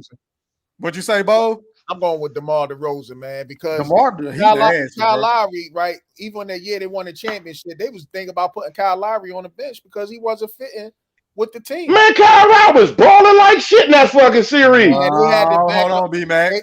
Hold up. Stop playing. Fred VanVleet was the one that was balling. Stop playing. Come on, man. Y'all know how many big shots Kyle Lowry was making down. Come on. Stop playing, man. Come on, man. Y'all gotta look at them games again, man. Stop. Hey, bro. Hey, B-Mac, bro. Listen, bro. Fred VanVleet was that guy in that finals. VanVleet, what? Game 1 and 2? No, all the games. Yeah, it was game 1 and 2. Because down the stretch, he sure enough wasn't. Nah, he was balling every game. Oh man, come on, bro. Hold on, I can pull it up. Let me pull this shit up. Hold on. Yeah, you gotta watch them games, man. Kyle Lowry's coming up big. Kyle Lowry's coming up. When the hell did DeMar DeRozan ever come up big? He ain't come up big playing against LeBron. He ain't never come up big playing against nobody. In the you want to do some regular season work. When it comes to the playoffs, man, that's what I judge the dudes by. I don't know damn regular season, man. We can say the same thing about Russell Westbrook, then, huh, B-Mac? If we going by that, we can. Okay. I'm not. I like Russell Westbrook as a player, but I'm not saying he's the greatest thing since sliced bread. Okay. You know, not at all. Not at all. I ain't saying he's the greatest thing. Him or what's the other boy? Who? Goddamn, he do it. You know, he get tired on offense because he do 75 moves and then take it a 3-pointer. Who you talking about, James Harden? Yeah, you know it is. Yeah, that motherfucker. That nigga do 75 moves just to take a 3. Like, dude. James Harden deserves criticism. I give you that. God damn, bro. You ain't got it. You got to do all that to get your shot off, fam. Like, come on, man. My God, but yeah, he don't show up when it's time to show up. He don't show up when it's time for the playoffs, man. See, it's about winning ships, man. That's the thing. You know, people say, well, give me this guy and give me that guy. Well, give me Robert Ory. I want somebody to motherfucker When it's time to get down to the nitty gritty, I need to know somebody's gonna be there. That's what I'm talking about. Give me somebody that's gonna be there at crunch time. Give me Manu Ginobili. Okay, so hold on, B-Mac. In game one of the NBA Finals between Toronto and Golden State, Kyle Lowry was 2 for 9. He had 7 points. Fred VanVleet was 5 for 8, 1 for 4 from 3, and he had 15 points. That's game one. Let me go to game 2. Hold on. So he outplayed Kyle Lowry that game. Just FYI. Oh, okay. Okay. Oh, yeah. I mean, that's fine. That's fine. That's fine. How about the stat sheet? That's fine. Game 2. Hold on. Game 2. Fred VanVleet had 17 points. He went 7 of 17. Not great, shooting, but he had 17. Right. Kyle Lowry had 13. He was 4 for 11. Game 2. So he outplayed him again. All right. Because he scored more points? Hey, B-Mac. So you score more points, you outplay somebody. Hey, the name of the game is scoring points. Come on, you play ball now. Stop playing. The name of the game ain't score a point because I can give you 10 assists and that's 20 points for me. Okay, so game 3, B-Mac. Just saying. Game. He had 23 points and 9 assists. That's Kyle Lowry. Fred VanVleet only had 11 that game with 3 steals and 2 assists. So he outplayed him that game. So right now it's 2-1. All right, I'm just trying to get the facts right. Okay. Game 4, Toronto won again. Let's see. Kyle Lowry went 3 for 12. He had 10 points and 7 assists. Okay, Fred VanVleet, he only had 8 points, so they both stunk it up. All right, let me see. Game 5. Golden State won this game by 1. Let me see. Hold on. Kyle Lowry had 18 points, 6 assists. Fred VanVleet had 11 points and 1 assist. So right now it's 2-2 because they both had a stinker and they both had 2 good games. But even the stinker, Lowry was better even in the stinker. But go ahead. And then game 6, Kyle Lowry had 26. I remember this game, 10 assists, and he had 7 boards. Fred VanVleet had 22 and 0 assists and 1 steal. So I guess you can say Kyle Lowry outplayed him slightly.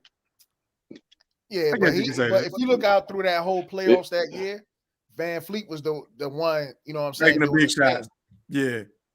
Shout out to my boy Joe. My bad, man. You live on the chat with the Black Picasso. Holler at me, bro. Yeah, I'm stressing too about the Lakers, man, especially out here in LA. Man. I see you in the comment. I see you in the comment section fuming. Man, I'm just I this Westbrook stuff, man, is just killing me and everybody around me, man. We done. And I'm telling you, man, if we ever find a way to get out under this contract, or what I would say is the clutch of clutch sports, if we get out the clutches of clutch sports, man, we'll make it. But I right now think about it, man. The Chicago Bulls are rising. That's Lonzo Ball gone. What's his name is doing his thing out there. Kuzma. In Washington. Yeah, Kuzma's doing his thing in Washington. Yeah. The ball. Don't do that. Don't do that. Don't do that. No, don't do that. Okay. No, I ain't mean to cut the man off. I'm sorry. That's my home team. Okay, that's my home team. Like you say, they're stressing over the Lakers. I don't want to hear no Laker fans sit around here and talk about what Kuzma do at the fucking Wizards. Okay, and we don't do shit. We don't do shit. Just fucking Russ Ursell in them. So I ain't trying to hear none of that about what Kuzma's doing because we fucking barely 500. Like nah. You forgot what you did. What you did forget. Better than mine, B-Mac.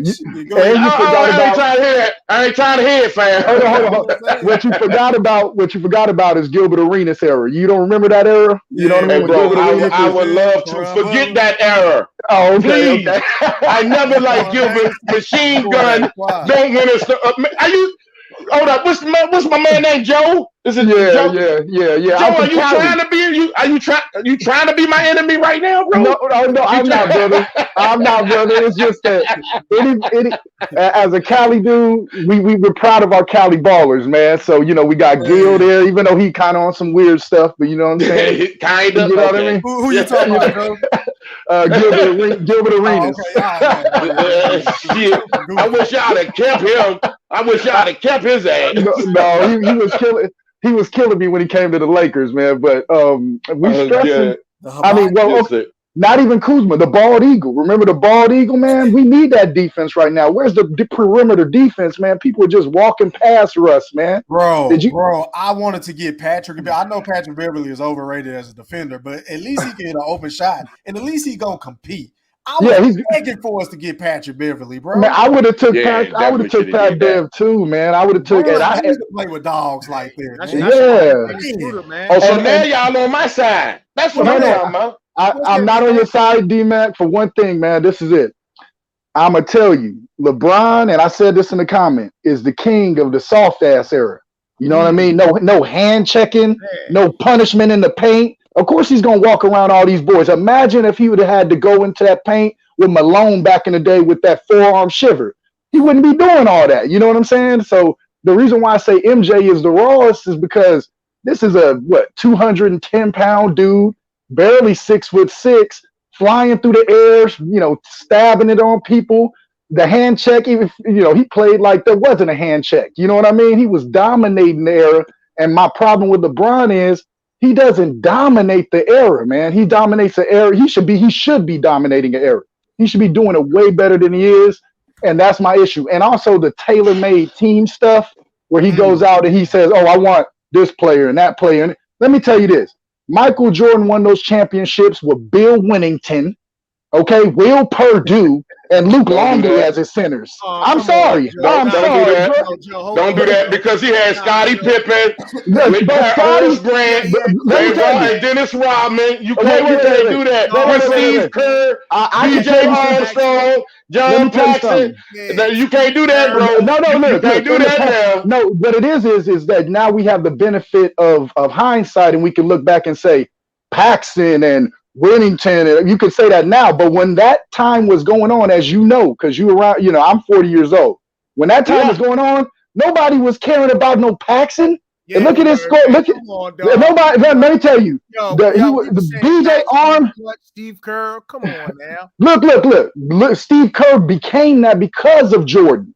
Remember, Steve Kerr was this undrafted dude out of Arizona. You know what I'm saying? Though, he was a shooter. He was a shooter, but he became as raw and confident as he was because Jordan put him in those situations. You see what I'm saying? Pippen. But those are great players, though, bro. I mean, what you think Steve Kerr would do in the league right now? I'm like this. He dropping draws. He could be busting. Why? He could be busting people's ass. I mean, you might say that. You might say that, especially in this era. You might say that now because he has this high 3-point percentage, but he was more like Tim Legler. Remember Tim Legler? High 3-point percentage. Listen. 3 3-pointers a game. They were taking 3 3-pointers a game back then. So what I'm saying is if Kerr was playing today, he wouldn't have that high 3-point percentage because he would shoot it more. So bro, you keep bringing up sorry ass wizards comparing this shit to Tim Legler. Okay, come on, bro, with this. I'm trying to love on you, Joe, man. You know what I'm saying? Give you love, bro. But man, I'm from LA.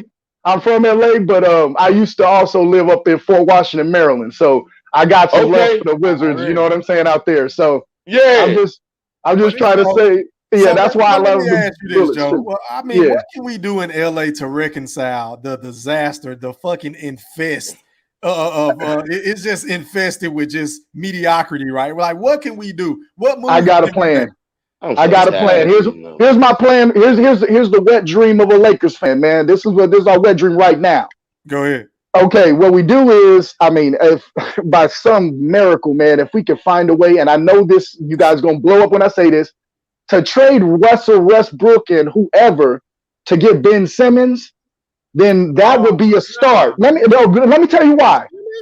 Ben Simmons can't shoot threes. Ben Simmons can't shoot threes. But that's true. Trust me. Nobody was more disappointed than Ben Simmons than me. But I'm gonna just say this: at least his field goal percentage is high when he does shoot it. I mean, damn, Westbrook is shooting 32% this month. I know, was give Westbrook. you this, Joe, not to cut you off. I Yeah, see what you're saying. I will give yeah. you this. At least he ain't gonna turn the ball over like Yes, that's what. Yes, so yes. that's That an extra 10 to 12 and possessions right there. But go ahead, Man, he do you might think? not even Do show you up in the think? damn game, man. Fucking Ben Do you Simmons, think? man. Do That's a you good think? point, Come man. on, man. I don't Hold on. like no. Hold I on. don't like One soft more dudes, thing. man. I don't Do like you think Ben Simmons. Simmons? Go Do ahead. you think Ben Simmons would have let Karis LeVert walk by him like Westbrook did No, last night? hey, Okay. Yeah, Joe, yeah, No, he he would. your He just point. like he let anything else Okay. happen. To your Okay. Ben point, Simmons, Joe, what I'm is he with you. doing in Philly? Hold on, Like, y'all.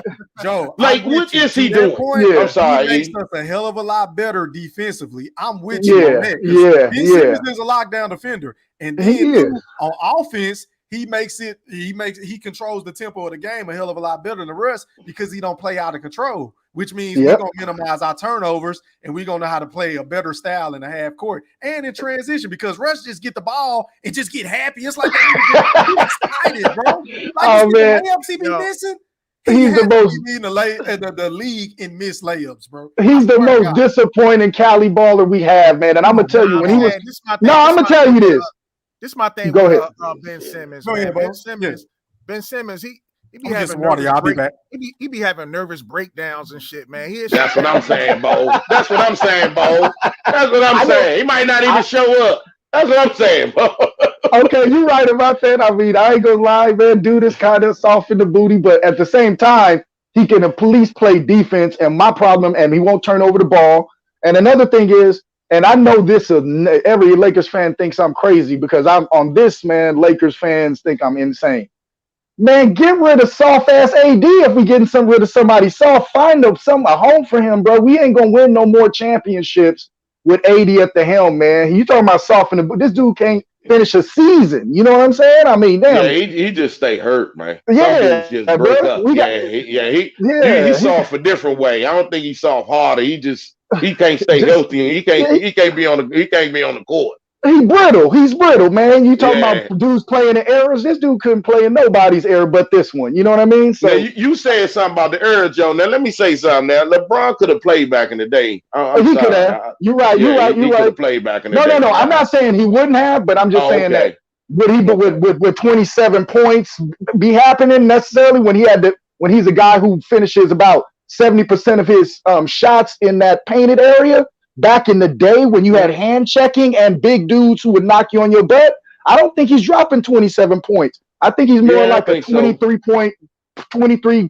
He might have the 12 assists or whatever. He might even have more assists, but he's going to lose in his points. I think he'll drop those points because if you're a great player, you can adapt to pretty much any era. Yeah, you're right. I mean, look, LeBron's a great finisher. He's a great finisher. Trust me, this ain't really to knock down LeBron. This is really to say that the era. I think that Michael Jordan played in a tougher era, man, and he was still dropping those points, man. Imagine what he would do right now. Did you see those defenders in the 90s, man? Some of these people couldn't even defend worse shit in the 90s. You know what I'm saying? That's true. I've seen that, but there was defensive specialists too, though. You say they couldn't defend worth shit. What you mean they couldn't defend worth shit? No, I'm saying like some of them wasn't even as athletic, man. You see how some of these dudes, man, it looked like they could have been running for senator fucking. How can we sit here and say these dudes are athletic when they opened up the whole game for them and all they do is shoot threes? That's it. So how is their athleticism doing anything? Because I mean, you rarely see a fucking dunk in the game now.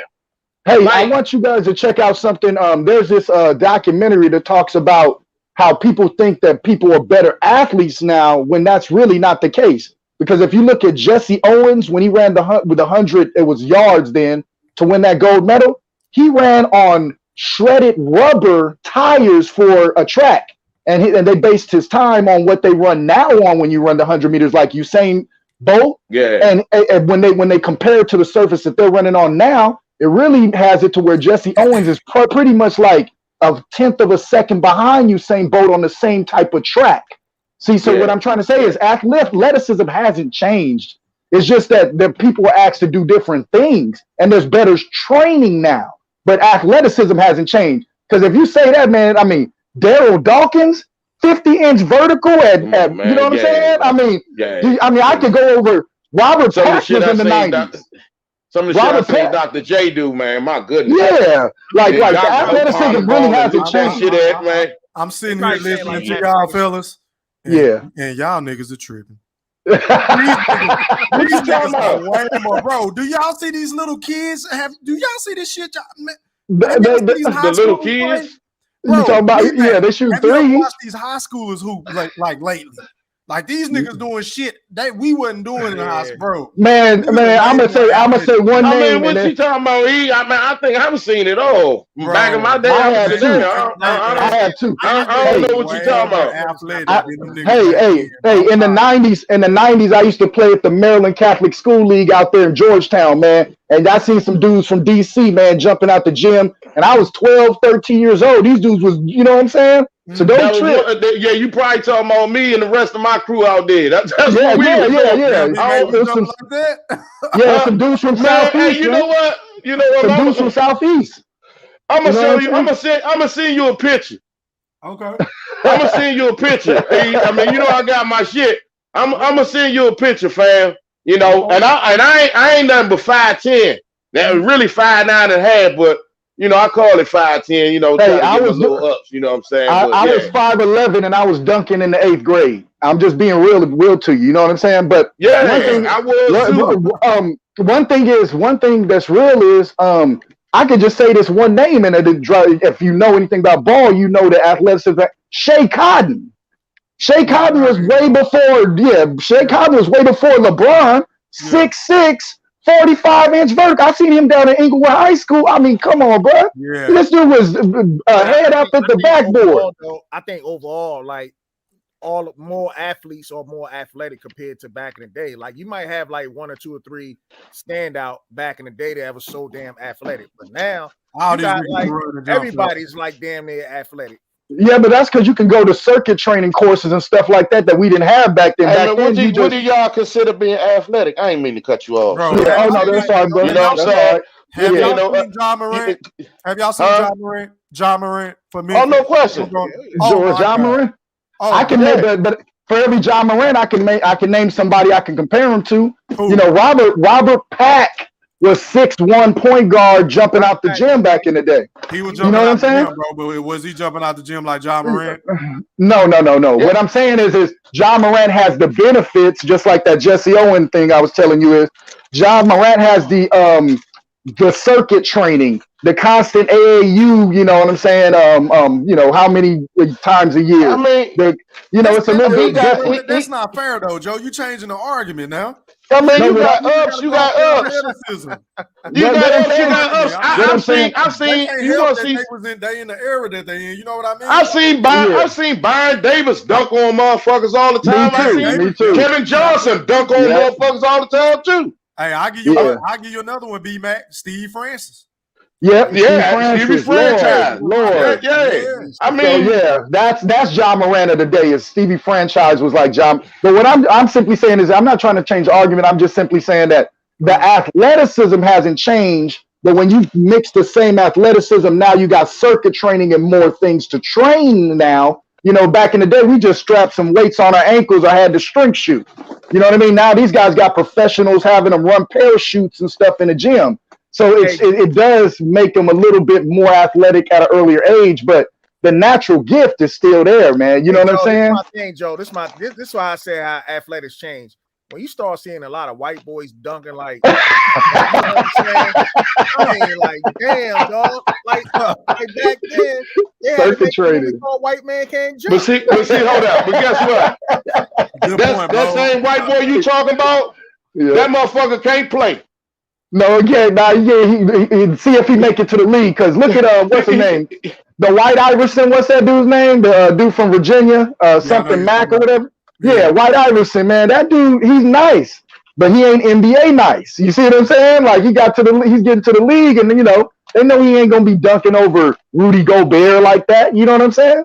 So you're right about that. Like I said, but that's circuit training, man. You know what I'm saying? That's what I'm saying is that the training's a little bit better.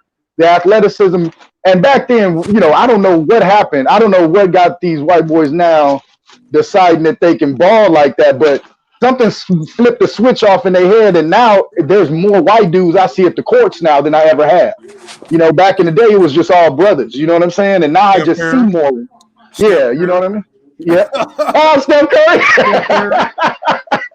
Steph Curry, you're right. You're right about that. If you can shoot, and you can cross people over, you know what I'm saying? So that's all that is. But I'm just saying that we was in a tough era back then, so that's why I give Michael Jordan more love. And I'm really giving Michael Jordan more love because right now it's LeBron's fault that Westbrook is sitting right there with a $45 million worth of turnovers. You know what I'm saying? I totally agree with you on that, but don't say that around B-Mac and Poetic. Oh, I'm sorry. Hey, let me say this. We can't criticize LeBron. Man, LeBron is uncriticizable, goddammit. LeBron is not uncriticizable. Hey, look, Go ahead. So look though. So I leave the house to go get some weed. I come back and y'all still saying that bullshit. So this time about to expose, right? This time about to expose, right? Go ahead, So you're telling me great defense means when somebody drops to the paint, you injured, you hurt them like it's WWE. That's great defense. Look at football, man. I mean, if you go over the middle back in the day, supposed to knock somebody on their ass in football though. No, you know you're not. If you remember, no, what it is that if a receiver comes over the middle and you punish him, he might catch the ball, he might not, but you know that punishment is there. And that's the same thing with that's the same kind of mentality of the 80s. Is that if you come in this paint, you're gonna catch one. Now I'm not gonna foul myself out the game. I'm not gonna foul myself. Players are doing that though. No, not now. Not now. I'm talking about in the 80s. Oh man. How many teams and players were doing that on a game basis, or was it not just top heavy? Nope, it was the Philadelphia 76ers before Charles Barkley had Moses Malone in there, and if you went in there on Moses, you was gonna catch it. I mean, I could go. The Utah Jazz had people bodying people. The damn Golden State Warriors had Billy Owens. If you went in the paint, you was gonna catch. I mean, I'm naming people. It really didn't matter. It really didn't matter. It was called playoff ball, man. Thank you. It was playoff ball. It's playoff ball. It's not like, oh, that's what happened every game. No, that's not the thing. No. When the playoffs came, it was different. Meaning that you ain't getting shit easy. If you come in here, you're gonna earn it because money on the line. That's the difference. That's the only difference. It's closer. Sorry, brother. It's closer to the streets and where I grew up. Where you know what I'm saying? Like I'm from Venice, bro. You come in Venice back when I used to play down at the courts and stuff. Trust me, people was getting forearm checks, and there wasn't there might be $100 and some whiskey on the line. Okay. So what I'm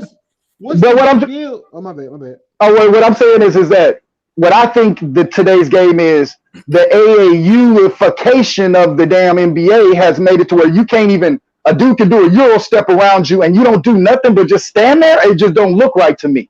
You know, they're not even contesting shots now. You know, they just letting dudes go by. Yeah, they just letting dudes go by. Sometimes I'm watching games and I'm like, bro, y'all can't close out. Why y'all just let them shoot? They come in. But at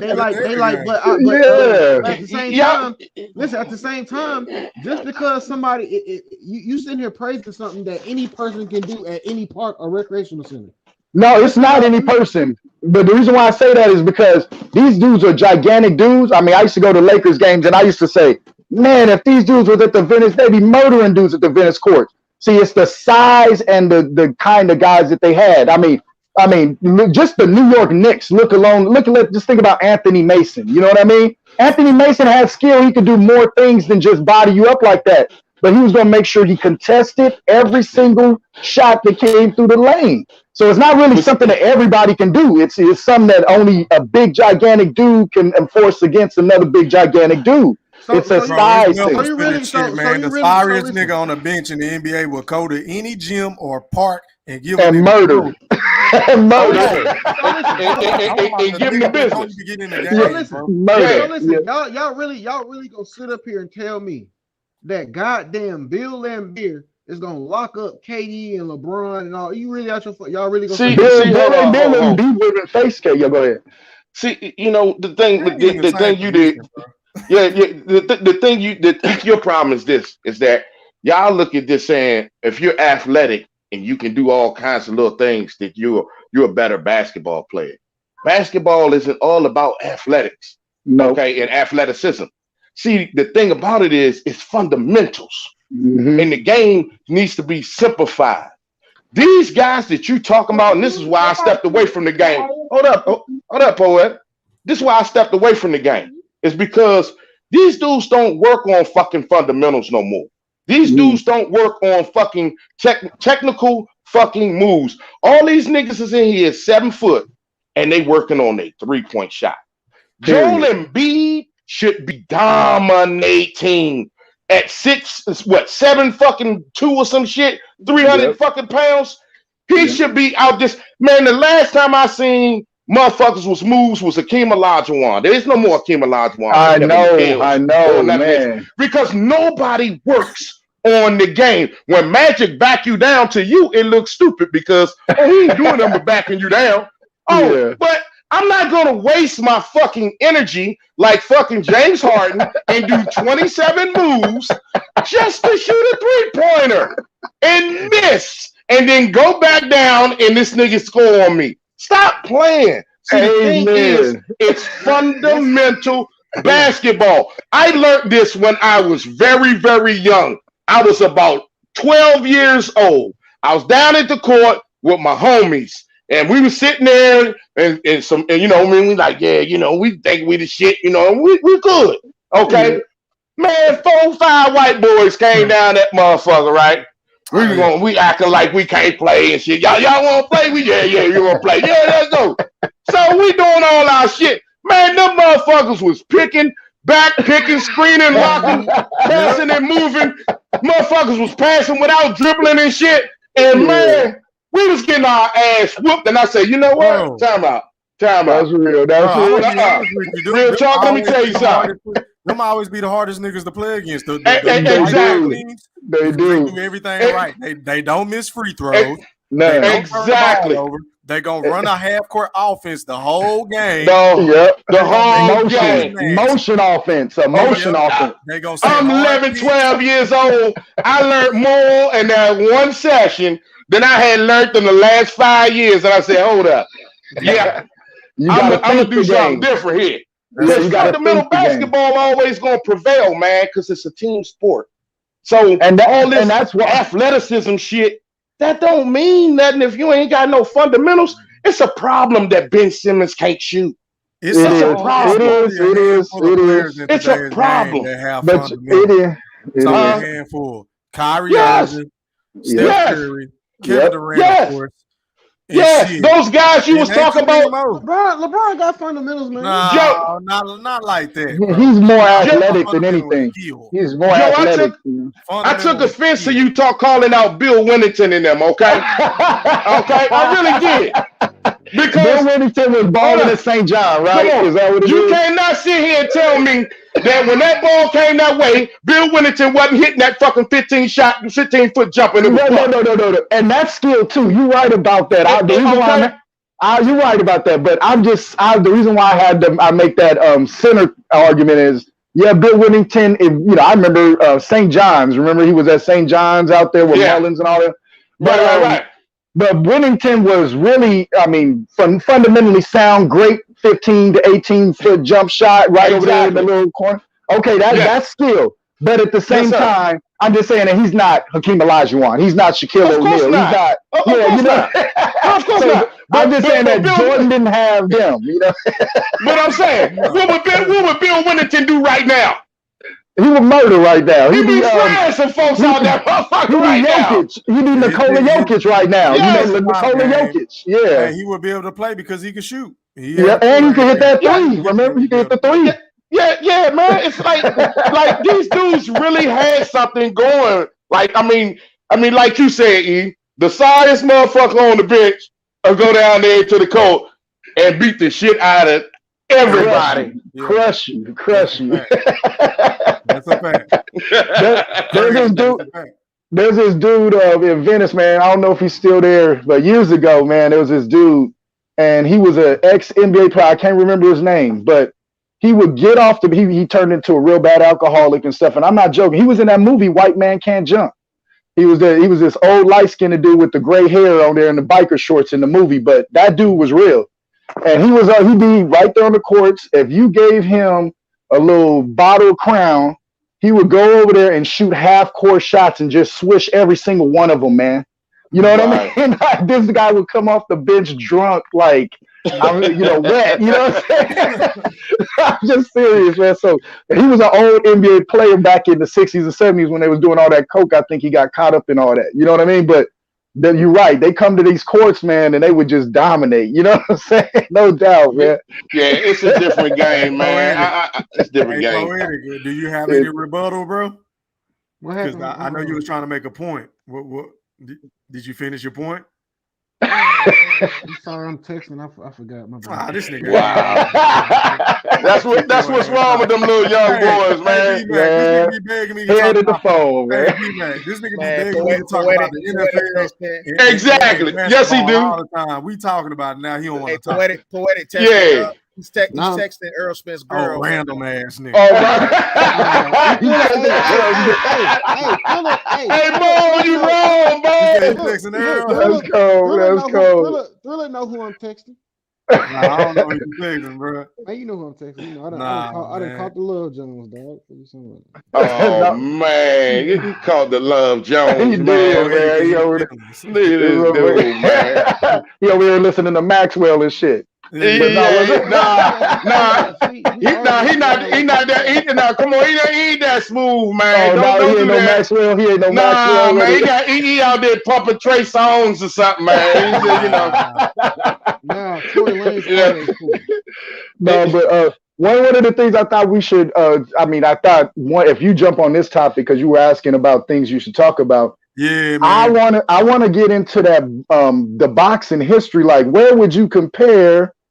Where would you put Terrence Crawford in the historical? You know, because I told you the other day, I think he's like Sugar Ray Robinson, man. You know what I mean? But I know he ain't gonna have no 150 fights. You know what I'm saying? So where would you put that? You know, these guys today. You know what I mean?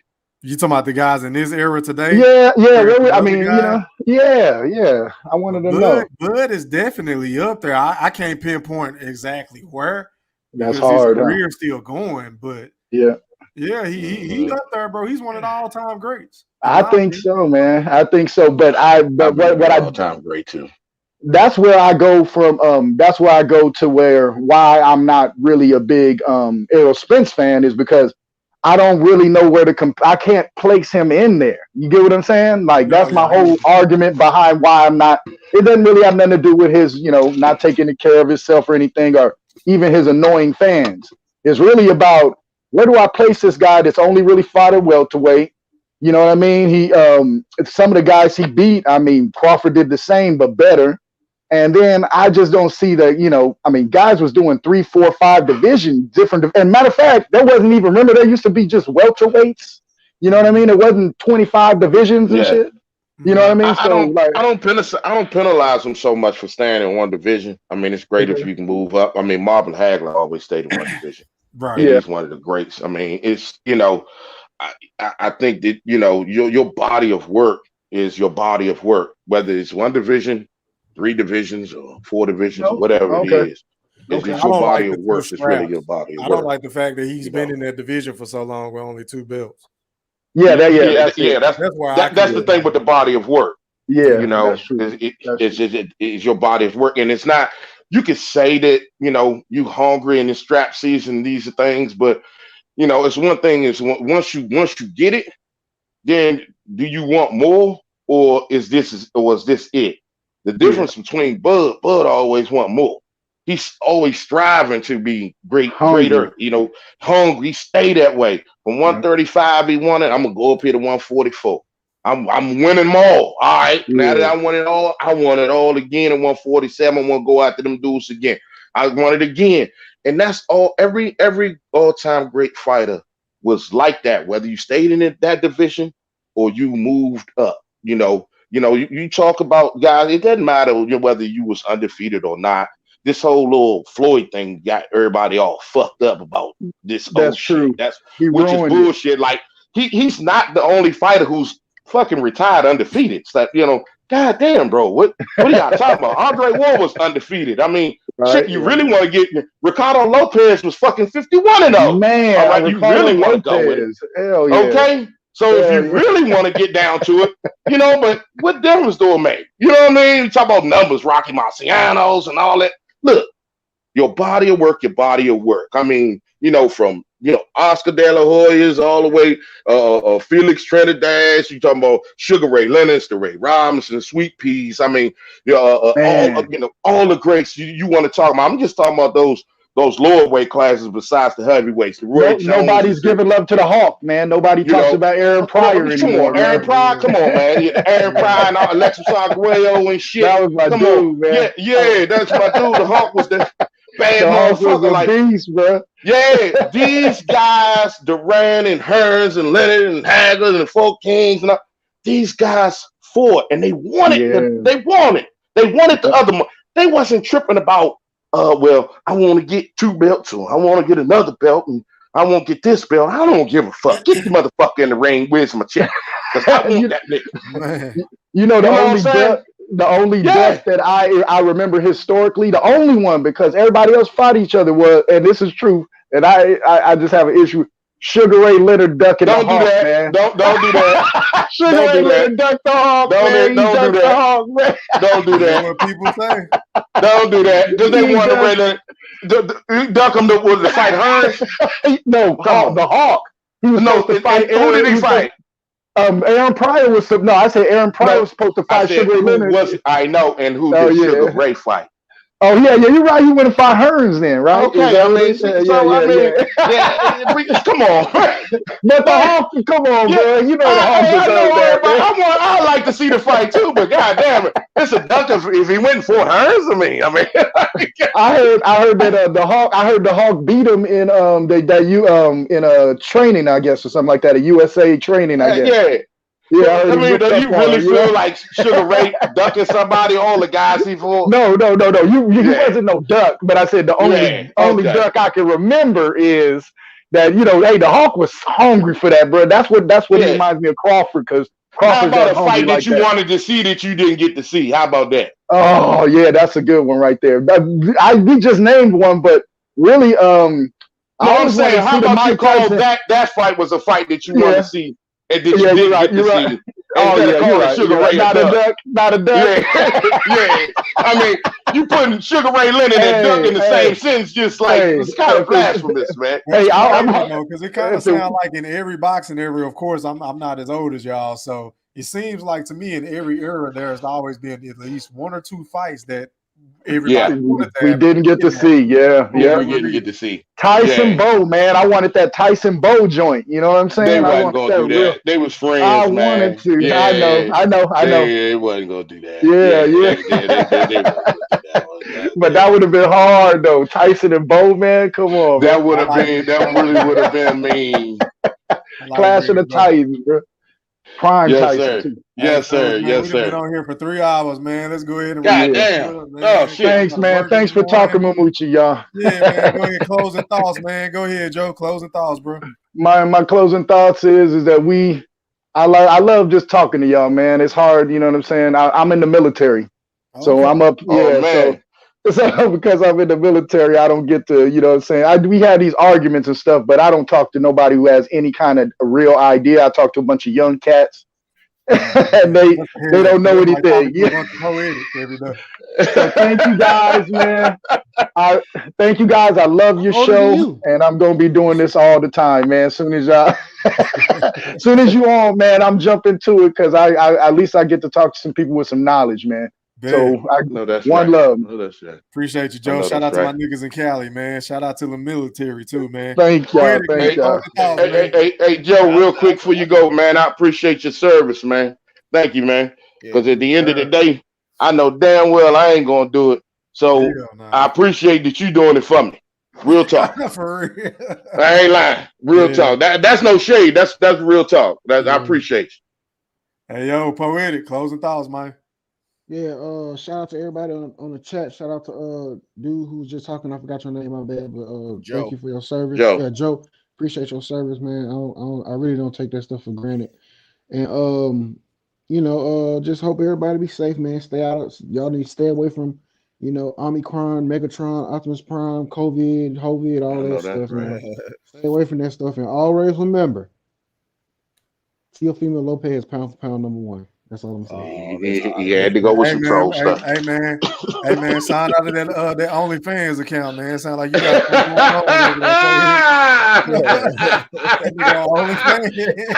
He threw. Hey, go ahead, man. Close the thought, man. Yeah. You go over there whispering and shit. Yeah, appreciate Joe being in the military. I just, to be honest, I just retired from the military myself, man. Oh yeah, shit. Yeah, so I did, I did my little 20 years and whatnot. So man, little 20, man, that's a lot, bro. Little. Yeah, I mean, it's a cool ride. Got its ups and downs, man. But to me, I think it's more ups than downs. Yeah. But yeah, man, another great show, man, as usual. Man. Thank you. Definitely, man. You on the rise, man. I can see you blowing up in Appreciate no time, you, man. To be honest with you, man. Especially, my boy B Mac on here and everything, man. Y'all be doing the thing for real. Appreciate you, brother. Yeah, man. They saying we like Eddie Murphy and Arsenio Hall. that's what they saying, man. You know what I'm saying?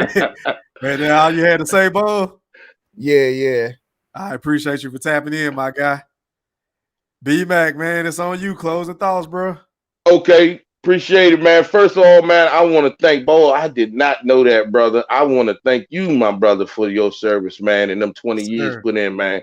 No bullshit. That's no shade on nobody. I know I wasn't gonna do it and never wasn't gonna do it, but I appreciate you doing it for me.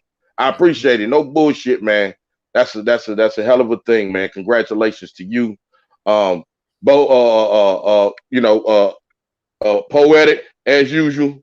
Appreciate you, boy. Even though you start trolling, sometimes, but I appreciate you still coming on, man. Everybody in the chat, they're very troll. Everybody in the chat, D-Town, Big Fish, Mosquito Spray, everybody else who in the chat, man. Baby Juju, I can't catch everybody, man. But one love, man. Please hit that like button, man. For Big E, keep them algorithms and everything going on, man. Please hit the like button, man, and subscribe, man. Share, do all that. To my brother E Thriller, one love, man. I appreciate, man. You always giving me a voice, man. I thank you so much, man. Yes, I thank you so much, man. I appreciate y'all. Until the next time, man. I'm out. Hey, man, shout out to everybody in the chat. Shout out to everybody that tapped in. Sees, I see you, boy. I appreciate that. Hey, man, this is one of my favorite episodes. I ain't going to lie, because we went from boxing to basketball back to boxing. Like, that's the type of shit I be wanting to do anyway. Yes, sometimes you get kind of burnt out talking about the same shit. But it is what it is, man. Shout out to everybody, man. Make sure y'all smash that like button. Until next time, we gone. And one more thing real quick, E. One more thing. Man, I appreciate you coming at me, man, on that basketball shit, man. Hey, nah, man. I'm trying to tell you. You wait till we get on the phone. You wait till we get on the Hey, I'm ripping your head off, man. Right. I love basketball, bro. One love, bro. One love. Thank you, brother. We gone. Holla. Peace. The Black Picasso cleaning up the sport of boxing, speaking facts over the gossip. Haters all up in the comments. I ain't here to be liked, but smash that like and noti button. We don't sugarcoat nothing, just healthy boxing discussions. E Thriller, painting these pictures oh so vivid. Applying Duke, Coach K, that straight full court pressure. Only God could judge me, so tell these chumps ducking smoke. Remember one thing that the boxing guys don't like: ugly. Shut out Big Fish and everybody that joins the panel. For all my new supporters, sub to the channel.